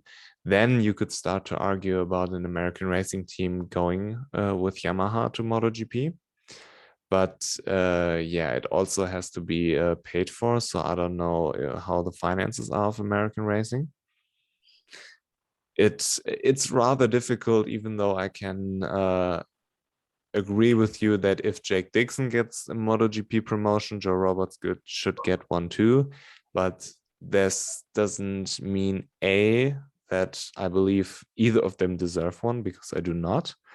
And the second one is that it's possible to find a spot, even if you want to bring them up, you know? Yeah, I mean, the problem is don't get me wrong, I love Joe Roberts and I'll argue for him, but your arguments are too good. There's nothing I could say that goes against that. That's just the reality. Yeah, I mean, Joe Roberts' best chance would have been when he rejected Aprilia, because I know he was approached for that seat alongside Aleix. And maybe right, maybe wrong, he did turn it down. Maybe that was his one chance that he might ever get. The thing with MotoGP is, Leo, as well, you know, obviously it's a very Eurocentric market. So you need Italians, you need Spaniards, you need French riders, all this kind of stuff. And you do need, you know, riders from the UK and Ireland. I'd love to see an Irish rider as well, because I can't remember the last time I saw one of them. I have breaking news for you. Do you watch the Rookies Cup? Yes. Casey O'Gorman. He is fucking good. Casey O'Gorman, let's get him in the MotoGP. Yeah, he's the like Irish boy himself. He's like 13 or 14, but I believe he has talent and he will certainly get into Moto3 one day. Ladies and gentlemen, actually, on that, I'm really glad you bring up Casey O'Gorman. I saw the post that you shared, which thank you for sharing, by the way. Basically, Casey's family and his team are having difficulty funding his campaign at the moment in the Rookies Cup. Obviously, everybody's struggling at the moment with the cost of living crisis here and abroad. But if you could go to their campaign or their GoFundMe, whatever. Basically the Instagram, there's the link in the bio. Yeah, if you could go to it and check it out, maybe share it, donate what you can, we would really appreciate it, because every young talent in motorcycle racing, they sort of like everybody in life, if you're that talented, you shouldn't be restricted by financial barriers. And we need more kids like Casey O'Gorman and kids from underrepresented countries to be in these cups, thriving, representing their countries and showing their talents. So on that note, please do go and have a look at it if you can, and basically see what you can do. We would really appreciate it. And we know Casey O'Gorman and his team and family would as well. But people like him, I would love to see in Grand Prix motorcycle racing as well. The problem is that these Spaniards and Italians are too good as well. I mean, yes, there's bias. Obviously with Honda, there's going to be bias, with Repsol, and obviously with Italian manufacturers there's going to be. But with the American racers and any racers from England who get into Moto2, this is why you've got to make a statement. You've got to be unignorable to get a chance in the Premier class, or you're just going to be shut out forever. Yeah, I mean, Augusto Fernandez is kind of suffering because we could all argue that Augusto Fernandez deserves a MotoGP seat more than Roberts or than Dixon. But will he get one? If he wins the championship, yes, but otherwise I don't see it, because why would anybody promote another Spanish rider, you know? You almost have to be too good to be neglected. And if you aren't as special, like as a Marc Marquez, a Raul Fernandez, or a Pedro, maybe, then you have difficulties, you know. And regarding Casey, there's one thing I would like to share, because he rides in the European Talent Cup and in the Red Bull Rookies Cup, and he also said that if the funding of his campaign doesn't go well, that he has to drop out of one of them. Which brings me to a nice conversation I had with Joel Kelso on the podcast. I don't remember if we discussed it on the podcast or off the podcast, but basically when you're in the Red Bull Rookies Cup and you do well, you have your chance to go into IU, you have your chance to go into Tech 3, but it's almost impossible to not go there. But on the other hand, you have Colin Bayer, who is very good in the Rookies Cup, but he struggles in Junior GP for different reasons. I would like to talk about him about that, but it's not necessary to discuss right now. But basically, he told me that it's difficult to get a wild card if you don't do good in Junior GP, and when you have riders like Olgado, when you have riders like Rueda, Mohera, you know, those people who are good in both series, it's rather difficult to get a shot in Moto3. And even if you get one, you kind of limited in your options because of the reasons I laid out, you know.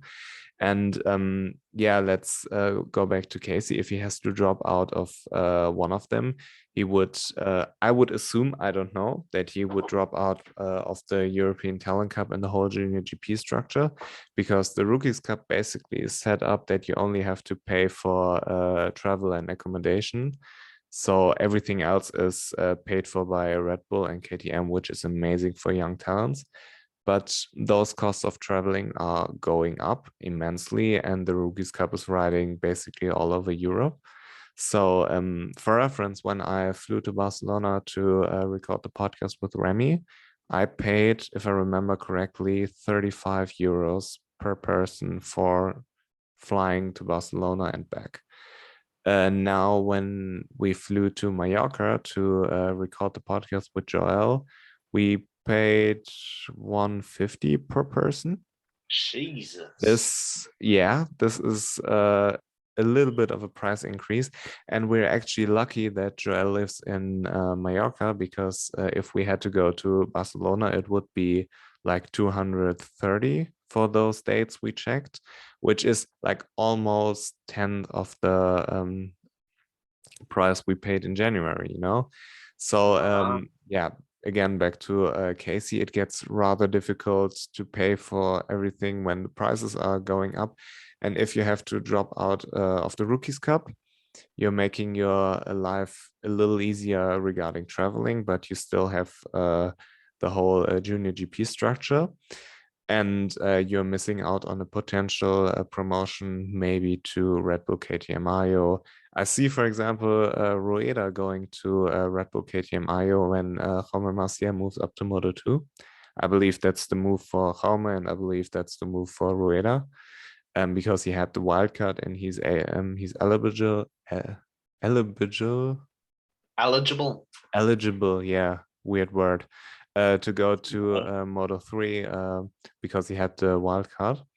And yeah, but if Casey drops out of the junior GP, he drops out of the whole vision track structure, which is a good structure to get into Moto3, like right now with Josh Watley and with here Scott Ogden, you know, and they all also have a structure in the British Talent Cup. So either way you go, you're making your life a lot more difficult. And if you watch the European Talent Cup race in Barcelona like 2 weeks ago, Casey was in a great position. He was like third or something, and then his bike blew up, which isn't fortunate, but things happen. But those are missed opportunities through no fault of his own, where he could have scored a podium maybe or a victory and attracted some sponsors.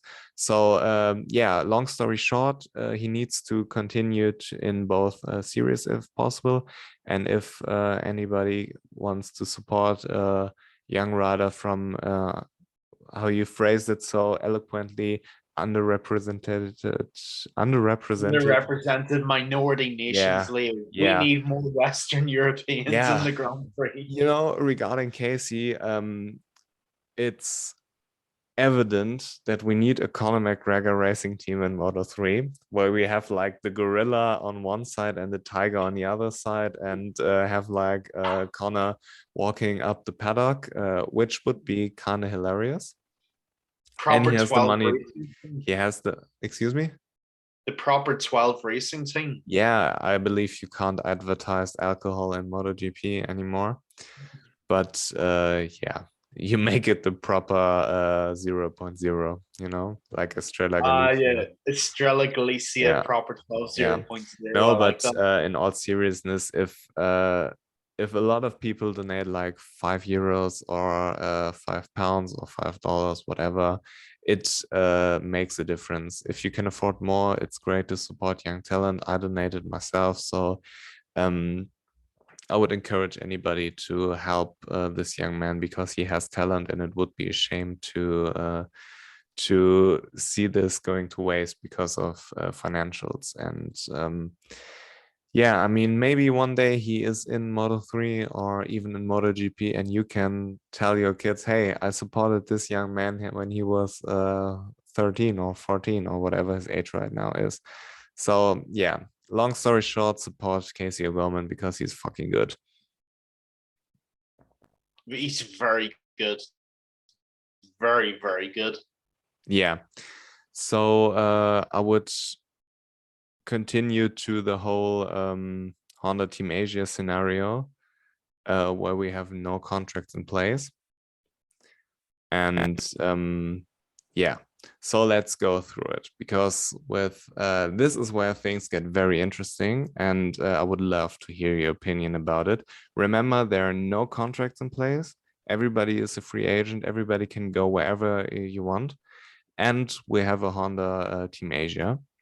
So with Aprilia, surprise, I'd stay with Maverick and Aleix Espargaro. This is the boring one because they're just good, and I love what Aprilia is doing. With RNF, I would go with Miguel Oliveira and Joan Mir.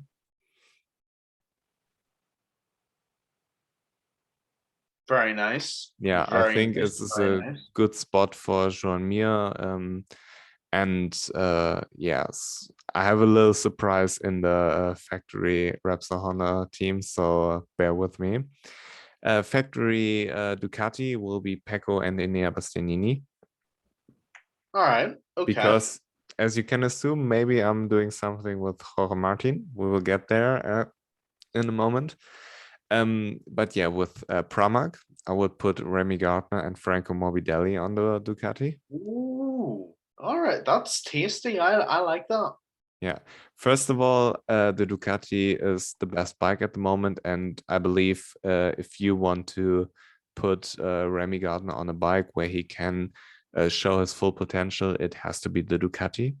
It makes no sense for him to go to Yamaha. It makes no sense for him to go to Honda, and it makes kind of sense to stay at KTM. But if you have a Ducati as the other option, you go there. So the only valuable place for him would be RNF, but then again, everybody could go to RNF, so it's a bit of a wild card. And yeah, I would put him into Pramac and Franco Morbidelli also. Very, very good rider, as we discussed, but the Yamaha maybe isn't the best bike for him. Maybe he's better on the Ducati. So this is again kind of a prove it deal, you know? And I would love to see the whole speculation, okay, Franky is held back by the Yamaha, sorted out. I would like to see him go to another manufacturer and be successful there. But yeah, anything you want to add there? Yeah, I think those are really, really interesting picks, I have to say. Remy speaks for himself. I think you put him on a Pramac Ducati, he probably flies past everybody else. Franco, I agree with you. The only thing is with Franco, I think at the moment the bike isn't the issue. I think the injury is. So even though we laugh at how much of another shitbox the Yamaha is, because it is, I do think Franco's injuries hindering him more than he admits. So I think maybe next season, if he's fully fit, put him on a Pramac, he's an absolute demon. I don't disagree with you. But if you put him on it in his current condition, I really don't think it makes much difference. But I like where the thinking is. I really do. Yeah, and with Gresini, the open spot from Enea Bastianini, I would put Celestino Vietti in there. Nice.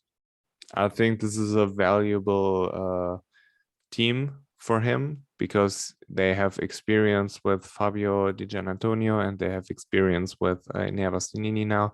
And then as the world champion that we assume he will be in this scenario, I believe he can do something there, and it's a very, very good team which brings a lot to him, which is very valuable for him, you know. And also he has a Ducati, which is good for a rookie, as we see. Then with Fabio Di Antonio, Luca Marini, and Marco Bezzecchi and Marc Marquez are stay the same. They stay in their team. We discussed this already. And yeah, now we come to the spicy part, which is factory Honda. I would put Jorge Martin in there. Wow. Wow, that is very that is very bold. I like it. I don't know if he would leave Ducati for it, but Jorge Martin and Marc Marquez in the same team would be extremely interesting. I like where the thinking's at. Whether he would do it, I don't know, but it's left field. I like it. Yeah, and my school of thought was there that Jorge Martin wants to go to the factory team. And it's basically his path in MotoGP. Go with Pramac, do good, go to the factory team. Let's say hypothetically that Ducati chooses Enea Bastianini over Jorge Martin, which would make it rather frustrating for him, I would assume. And therefore, maybe his ego kicks in and says, okay, then I'm not staying with Ducati at all. And goes to Repsol Honda. And also Repsol Honda is a very, very interesting spot for any rider because for the same reasons Paul went there. When you're a MotoGP rider, you want to be successful at Repsol. And if he has the opportunity to go there and become a world champion on a thing, you're like immortal in MotoGP history, you know? So I believe it makes sense for him. And then moving on to the LCR spot, I would put Raul Fernandez in there because I believe that he's sick of the KTM, like Joan Zarco was. Who isn't at this Yeah, point? yeah. I mean, Joan Zarco was ahead of his time, really, you know. And yeah, speaking of Joan Zarco, I would put him onto the LCR because he been there for I believe like one race or two races maybe when there was this whole KTM story. Oh, that's And right. I believe that it's also his knowledge and his experience is also very valuable for Honda because he rode all the bikes. He even rode a Suzuki back then, and he never raced on a Suzuki, but he tested a Suzuki once. So Joan Zarco going to Honda would be very valuable for Honda because I believe he could give great inputs to the bike and maybe have other ways of thinking, maybe a little bit out of the box. And yeah, going to KTM, I would stay with Brad Binder and put Pol Espargaro back into the factory team for basically the same reasons we laid out. Because in this scenario, Jack Miller doesn't sign with KTM because everybody's free agent and I decide where they go. So to the Tech 3 team, I would put Alex Rins and with both rookies leaving, Augusto Fernandez in there. I believe this would make sense for KTM in this scenario. And also Alex Rins, basically the same explanation I had previously with Joan Zarco, that he brings an element of knowledge and a different way of thinking into KTM, which could be very valuable for them too. And yeah, Augusto Fernandez is basically the rider you want to promote because you have Brad Binder, okay, but let's say Alex Rins and Pol Espargaro aren't necessarily your long-term future. You can develop Augusto and go into the future with him. So yeah, what are your thoughts there? It's very different. I'll say that much. Yeah, I like how different you've been. Some of the picks I think would be really good. Some of them I don't know if I can see happening. Zarco with LCR intrigues me for a couple of different reasons. I like the experience point, but also I think Zarco would be an amazing test rider. Like at the end of his career. If I think if that's something he wanted to explore, I think it'd be a great option for that. Yeah, I like Zarco in that. I like that a lot. I like the KTM options. I must be honest, I do like the idea of Pol Espargaro back in the factory seat. I just think it looks right. I don't want to see Zarco or not Zarco. I don't want to see Pol Espargaro dressed like a tangerine on that bike. I think the factory leathers just suit him better because he was there. So I do like that, and obviously he has a ton of experience with KTM. I mean, he was to KTM what Aleix was to Aprilia, albeit for a slightly less long time, but he did develop the bike the way that he did. So I like your thinking in that. And as for Tech 3, Rins and Augusto Fernandez, was it? Yeah. I like that as well. That's a good blend of youth and experience there. And Alex Rins isn't that old either, so there is a longevity argument to him as well. Overall, I like it. It's very different to what I would have put, but I do like it. I like that it's gone a little more left field, and obviously, given that it's MotoGP, some of those could even end up happening. Yeah, I mean, it's not necessarily what will happen or what I can see happen, but like no contracts and whatever thing I think makes remotely sense is being done here. But yeah, moving on to Yamaha, another spicy one. I would put Jack Miller into the factory team. Wow. Oh, that's interesting. I'll be honest, I don't think I see that happening. But again, you're Of course the not. I you're mean, in he has a control. contract with KTM, so of course it's not happening. But in this scenario, there are no contracts, so I can put them wherever I want. Okay, And so why Jack? because A, he has a lot of experience. B, he's good with Fabio. I believe they would make a great team. It would be And fun they to watch. can develop the Yamaha into a direction where they both can be competitive. And Jack Miller is more like the assistant there, the assistant to the hero, you know. The And Robin to the Batman. yeah, that's what I meant. So I believe his experience is valuable for Yamaha. I believe he can develop a bike, and I believe he can make Fabio better with that. I believe it would be a hell of a team off track because it would be funny as fuck. Yeah, I would love to see it basically. I think it would be great for Yamaha, would be great for Jack Miller, and it would be great for Fabio as well, because when you have like a clearly defined power structure in your team, and you know for a fact that if Fabio is first and Jack Miller is second, that he won't overtake him. A little bit like Pecco and Jack Miller. So yeah, you want to have that in football terms, that number two receiver who can take a little bit advantage of the double coverage from the one receiver, maybe, or even draw some attention to help the number one receiver, you know. And I think it would make sense for a lot of reasons. And I believe this is a move that actually could have happened if Franky was meant to leave Yamaha. Possibly. Hypothetically, if you're Yamaha and let's say Franky leaves, who would you put there?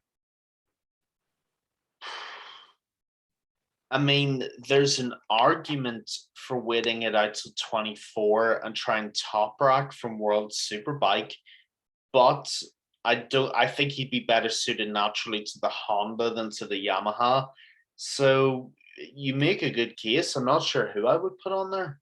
Yeah, I mean, if you're Yamaha, would you really let Toprak go if you had a little bit of say into the decision? Probably not. You would take him.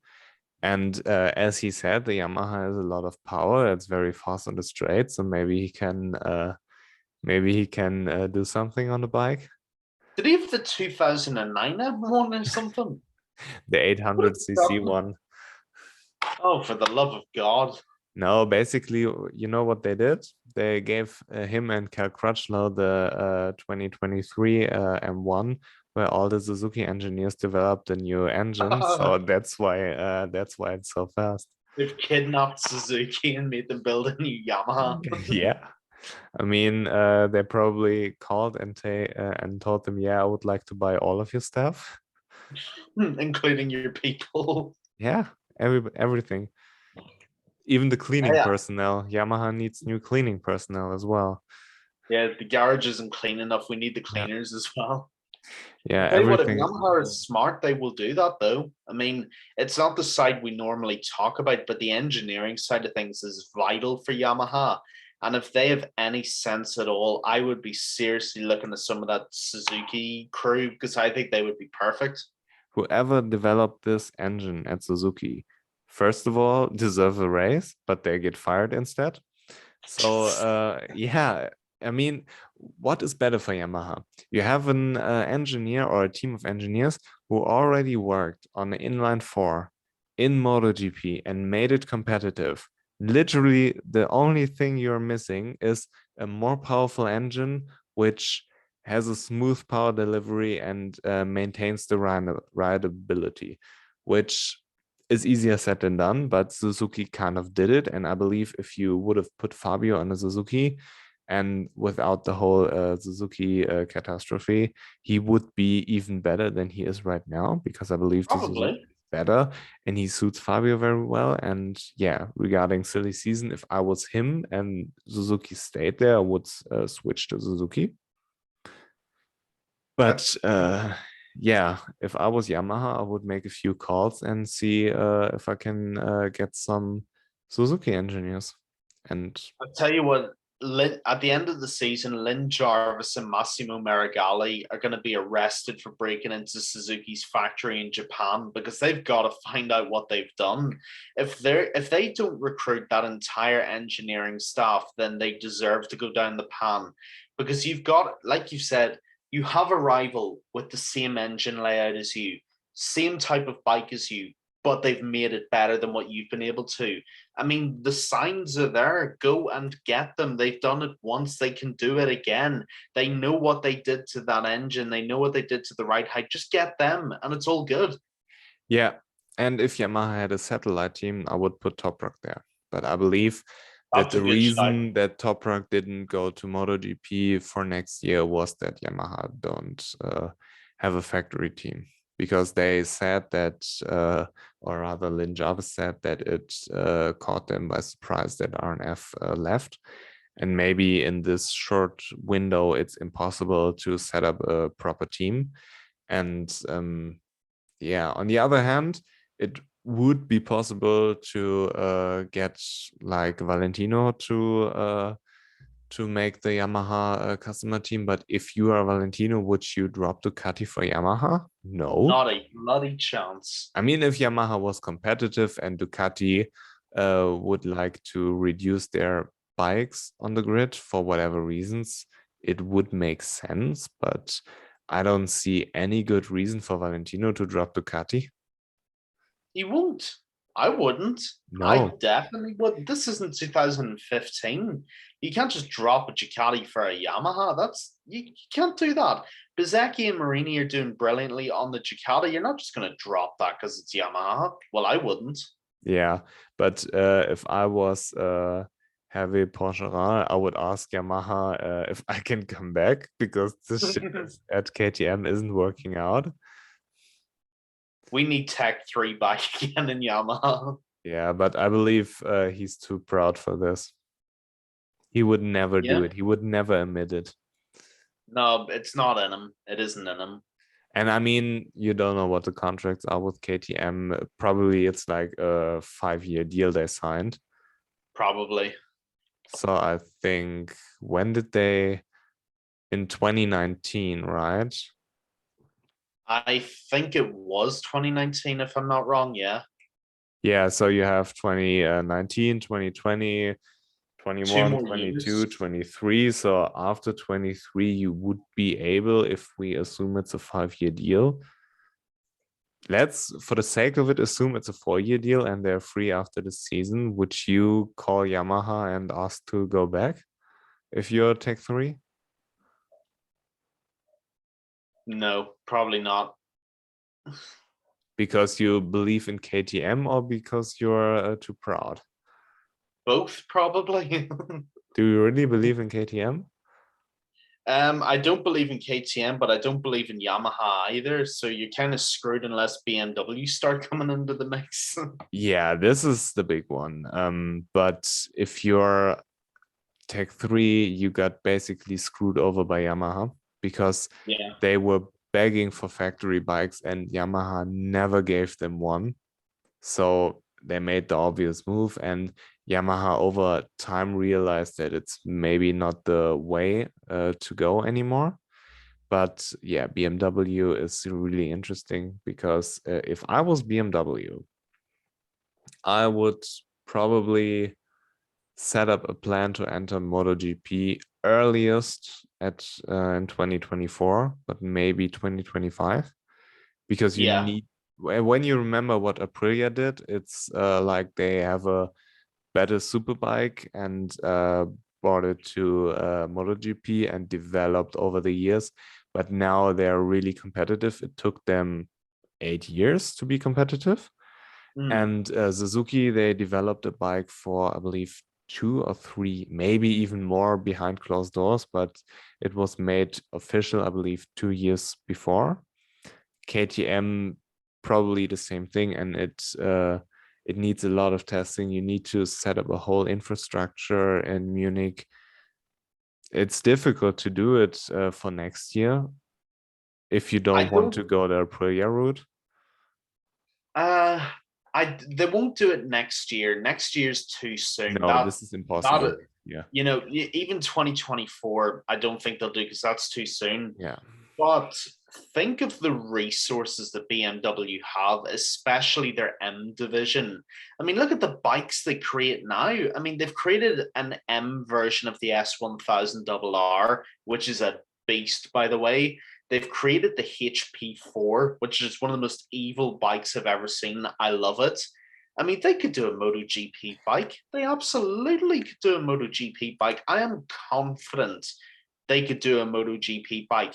If Kawasaki could do it back in the day, if Aprilia could do it and Suzuki could do it, BMW can do it, because they're not like Suzuki. The revenue that BMW do every year, they could put some of that into a MotoGP team.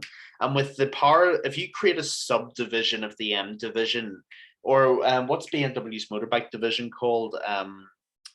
Motorrad, a subdivision of BMW Motorrad in Munich, solely focused on developing a MotoGP bike.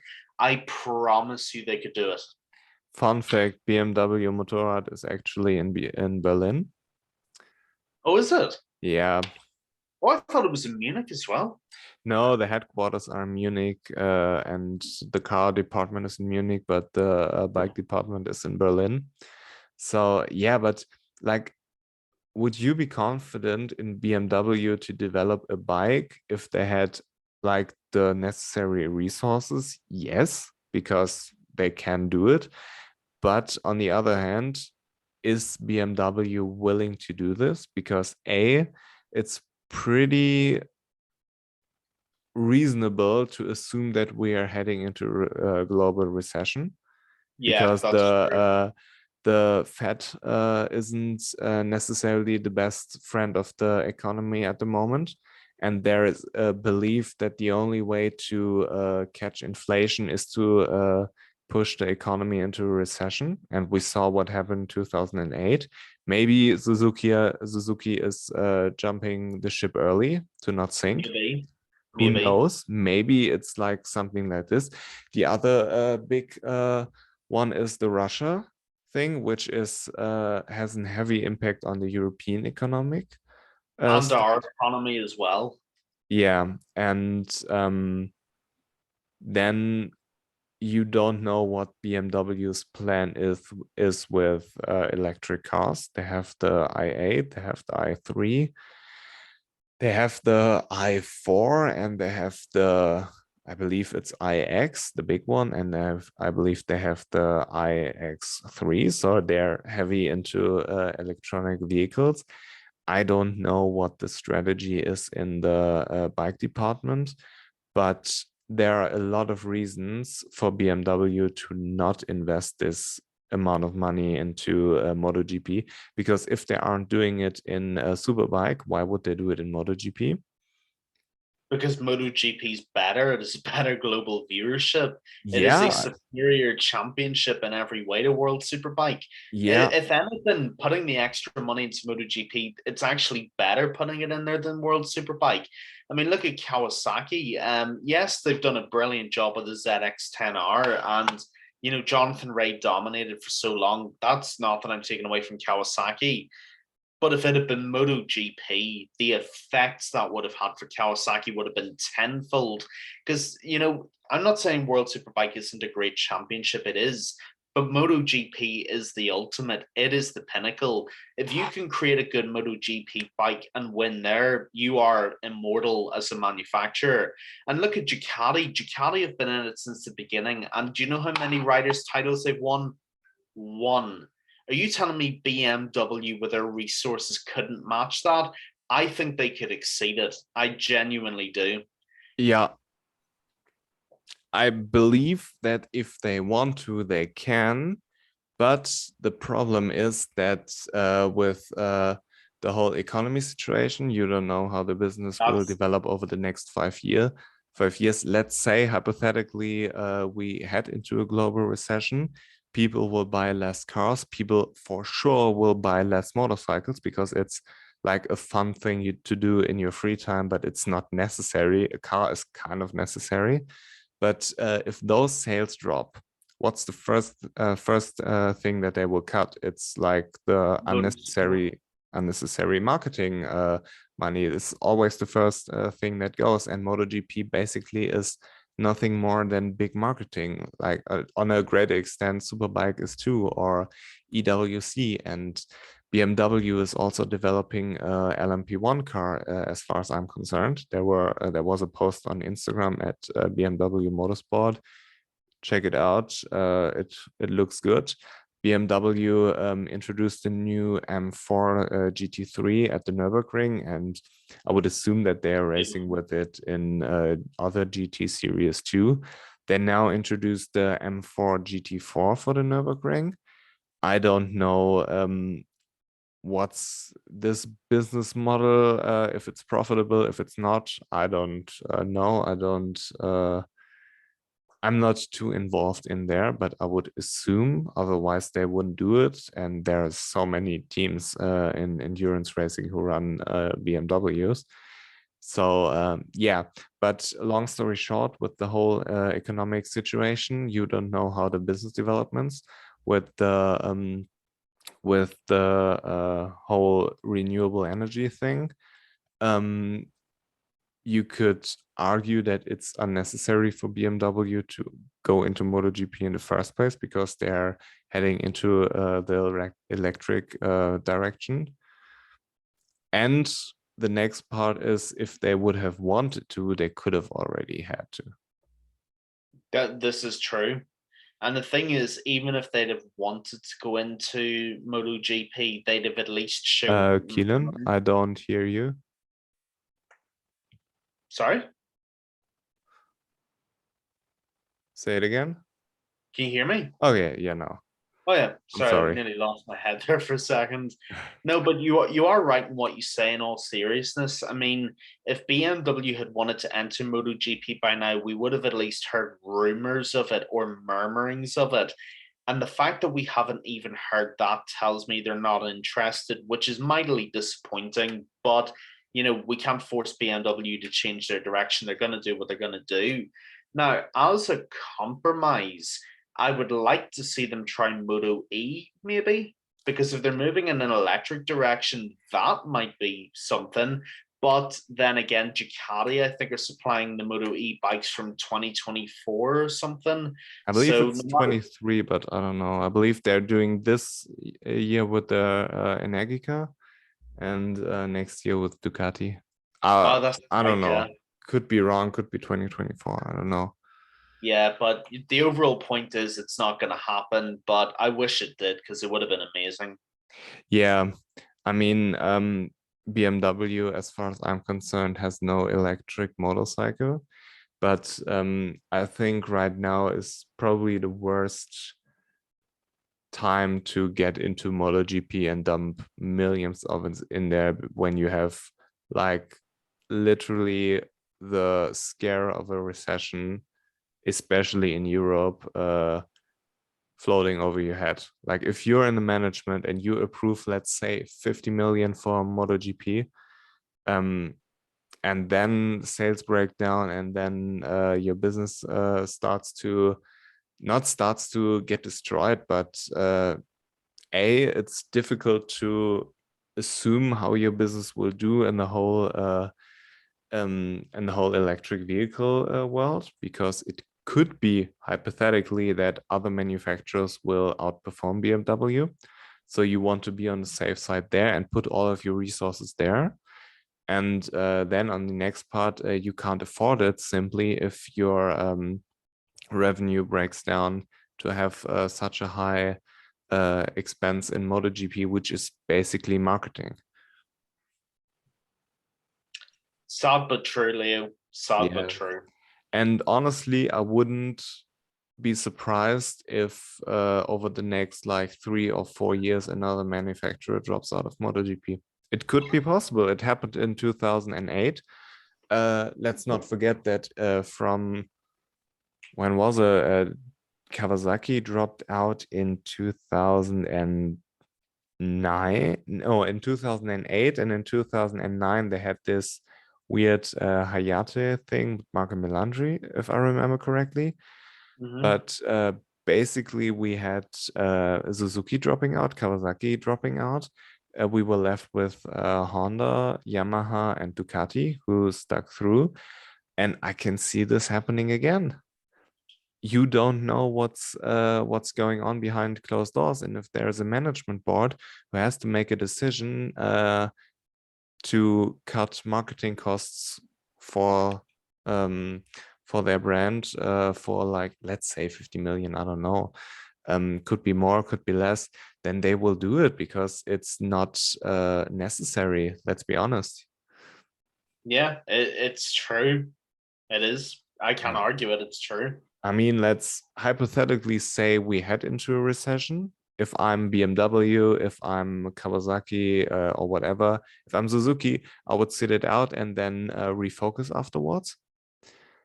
If we're not heading into a recession, then maybe I would discuss it. And if we see the economic picking up again, inflation going down, and we also see, as far as I'm concerned, that consumers are spending less because things are getting more expensive. You don't know how the whole Russia-Ukraine thing plays out. Could be that there is something up in the air that you want to sit out before you make such a decision. There are so many factors that are much more important than MotoGP, which makes it which makes it rather difficult to enter MotoGP right now, because you have to dump a shitload of money into it before you even see results. I mean, what do you think costs the development of a MotoGP bike before it ever races? Probably about 90 to 100 million euros, I'd guess. So you have to set up the whole infrastructure, get the personnel, develop the bike, test the bike. Then you spend 100 million. Then you enter MotoGP, you're on the back of the grid. Nobody goes into MotoGP and wins instantly. So luckily we have the concessions, which makes it interesting for new manufacturers to go in there. But yeah, let's say it takes another 2 years to be competitive. How long did it take KTM? They were really competitive in 2020 and they entered in 2016 with Suzuki basically the same. Yeah, and that was a decent economy as well. Yeah, so Aprilia is different because Aprilia took the approach of, okay, we will take our superbike and develop it going forward, which is a bad look for the company because you're the laughing stock of MotoGP for like 6 years before you're competitive. I mean, I had my fair share of Aprilia memes. Still do. Yeah, I mean, now they kind of shut me up because they're doing very good and there's nothing to hate on what they're doing. But also with Aprilia, I mean, I don't know what's their core business like with the whole Piaggio group, what's behind this, how much money they dump into this. But yeah, I can see them maybe. It's difficult because it's pure speculation, but if your business breaks down, MotoGP has to go. It's as simple as that. Superbike has to go as well, and US racing has to go as well. And then when you manage to recover, then you can start about re-entering. But then you have a disadvantage again. You know, it's rather difficult. Look at Suzuki; it's a perfect example. They dropped out. I believe it was like 2008, when the financial crisis happened. It was a little bit hard for me to it's a little bit hard for me to remember everything because I was 10 back then. So now I have a different view and a different awareness, but they dropped out and then came back in 2016. It took them 4 years to be competitive. Now they have been competitive for 3 years and they're going out again. I mean, it's a huge process, costs a lot of money for a reasonable amount of success, yeah, but apparently it was not enough that it's worth the money, you know? Can't say much more than that. Yeah, I mean, Kawasaki chose to go the superbike road, which turned out to be very successful for them. And you could argue that it's better to not participate in MotoGP and be good in WSBK than to participate in MotoGP and be bad in MotoGP. At the end of the day, it's not a decision I can make, but it's fair as well. No, but we are going down a rabbit hole, which is kind of pointless to talk about. All I'm saying is that I don't see another manufacturer joining MotoGP because of the state of the global economy. And second of all, I wouldn't be surprised if we are stuck like with 3 or 4 manufacturers if somebody drops out. I don't It's see Honda. perfectly possible. I don't see Honda dropping out. Honestly, I don't No, see Yamaha dropping out because of the history, but it's not going well for them. I don't see KTM dropping out because they're basically heavily invested with the whole Red Bull Rookies Cup, with the whole Moto3 project, but they already cut down their Moto2 project to focus on MotoGP. yeah, that's true. I mean, if KTM are having to cut, then everybody's going to. Yeah, I mean, if I had to guess, I would say Aprilia goes. Aprilia or Yamaha. It'll be Aprilia before Yamaha, no doubt, because Aprilia are so heavily sunk into MotoGP that they need it, whereas Yamaha have such a pedigreed history in MotoGP, they can kind of take it, whereas I don't think Aprilia can. Yeah, but it would take a toll on the sport, which could be another tough period, you know? Oh, would Yeah, be, absolutely. the perfect thing is that Dorna learned from their mistakes of the past, and they did a great job to get MotoGP where it's right now. And they are supplying customer teams with enough money to be able to afford factory bikes, which makes the whole field competitive. And I wouldn't mind MotoGP with 3 manufacturers and whatever 20 bikes, but it's better than the shit we had like in 2013 where we had 4 competitive bikes. Yeah, Dorna have a decision to make on their hands on the horizon. There is no doubt about this. Yeah, I see Dorna in a rather comfortable spot, but as I said, I wouldn't be surprised if another manufacturer drops out. But yeah, we're going down a rabbit hole. Nobody knows. We will see. But this is what this episode is for, to discuss everything which is kind of pointless to discuss. Conspiracy theories. Yeah. Yeah. So regarding Assen, I will be there on Sunday.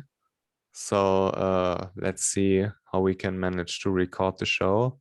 And then, yeah, great news. We will explore some options over the summer break to improve the video, improve the audio. And I'm moving together with my girlfriend. So I'm planning to set up a whole studio there in the flat.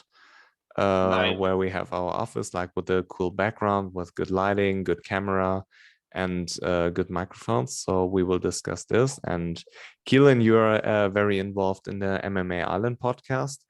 Maybe we can see more of you on a like bigger screen with better recordings to change the platform, because Zoom Leo, is.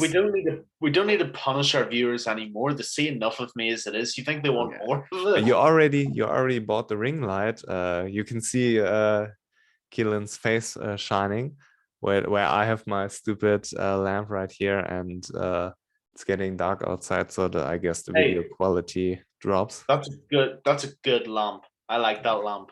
Yeah, it's been with me for a long period of time.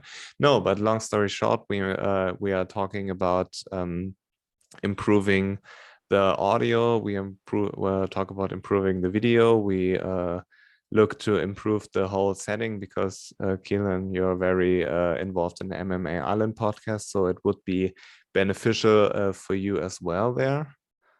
Yeah, absolutely. Ladies and gentlemen, just on what Leo said there, we are, of course, I mean, I'm not sure when we are, but we are going to be talking about basically making some major upgrades to the show, improving cameras, improving lighting, improving audio, all that kind of stuff that your favorite non-podcast people do. We are going to be part of that. So we are going to be talking about that. And as Leo said, I do. I am part of the MMA Island podcast as well. We're making improvements on there as well. So whatever we do there will be beneficial here. Whatever we do here will be beneficial there. And don't worry, we will make it work. You will unfortunately have to see my face clearer than you already do, but we will make it happen. Yeah, I think the MacBook camera right now is working pretty well. I mean, the microphone is kind of a basic microphone you can buy off Amazon.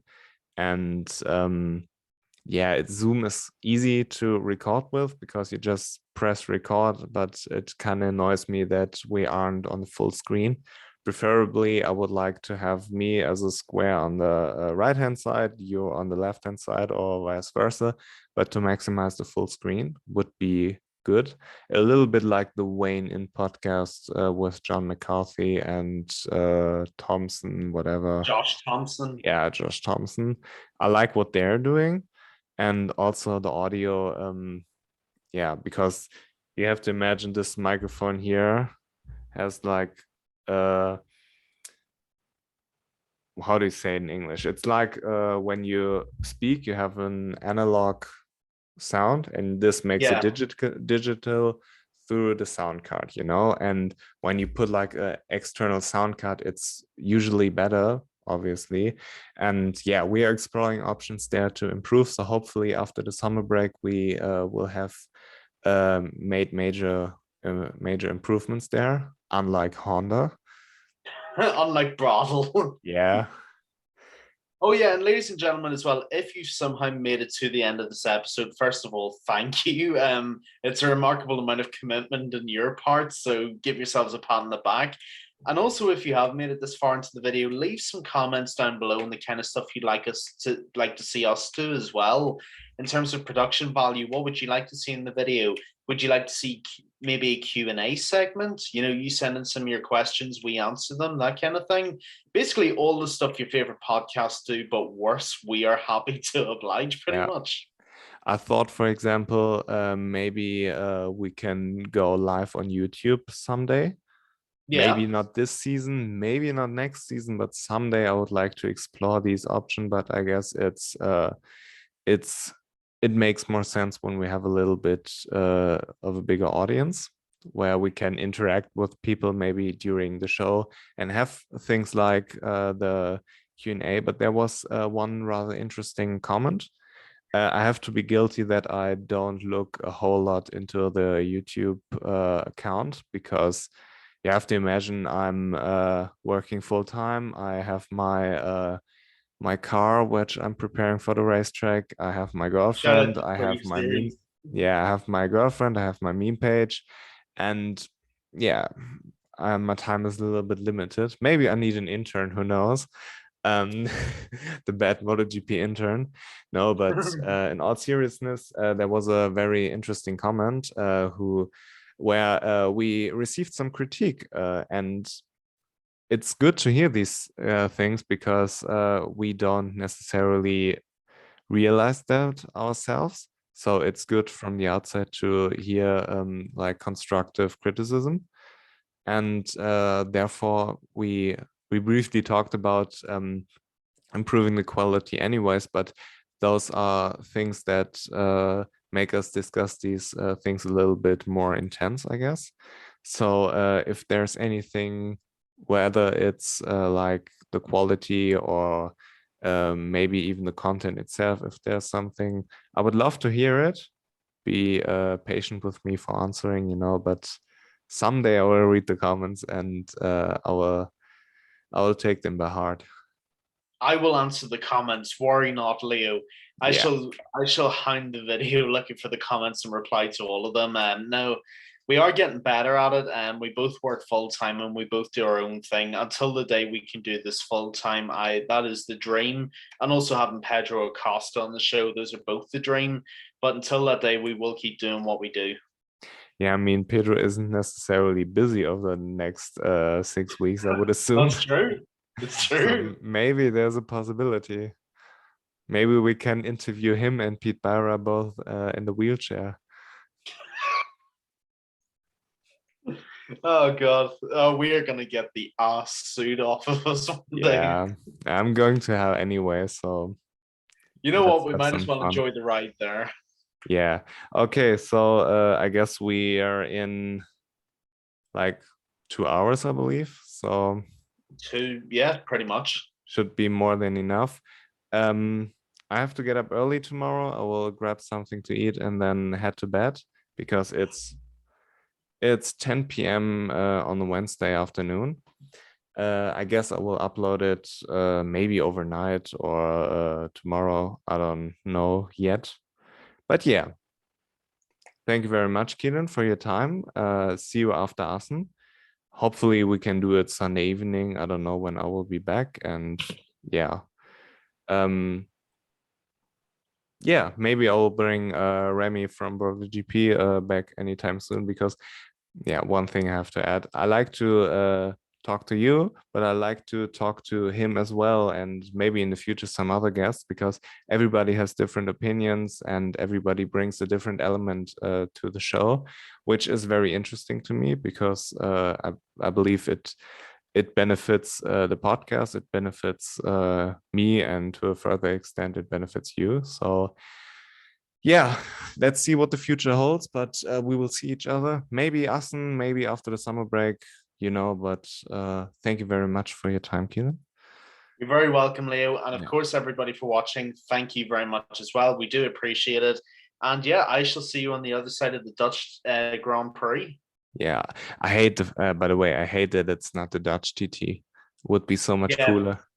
Would be I so keep much cooler. thinking TT in my head. I was going to say Dutch TT. Yeah. It's the one TT that should be Dutch TT. It just sounds right. Yeah. Okay, but see ya. Wouldn't want to be ya. Goodbye. Especially if you're Stefan Bradl. Yeah.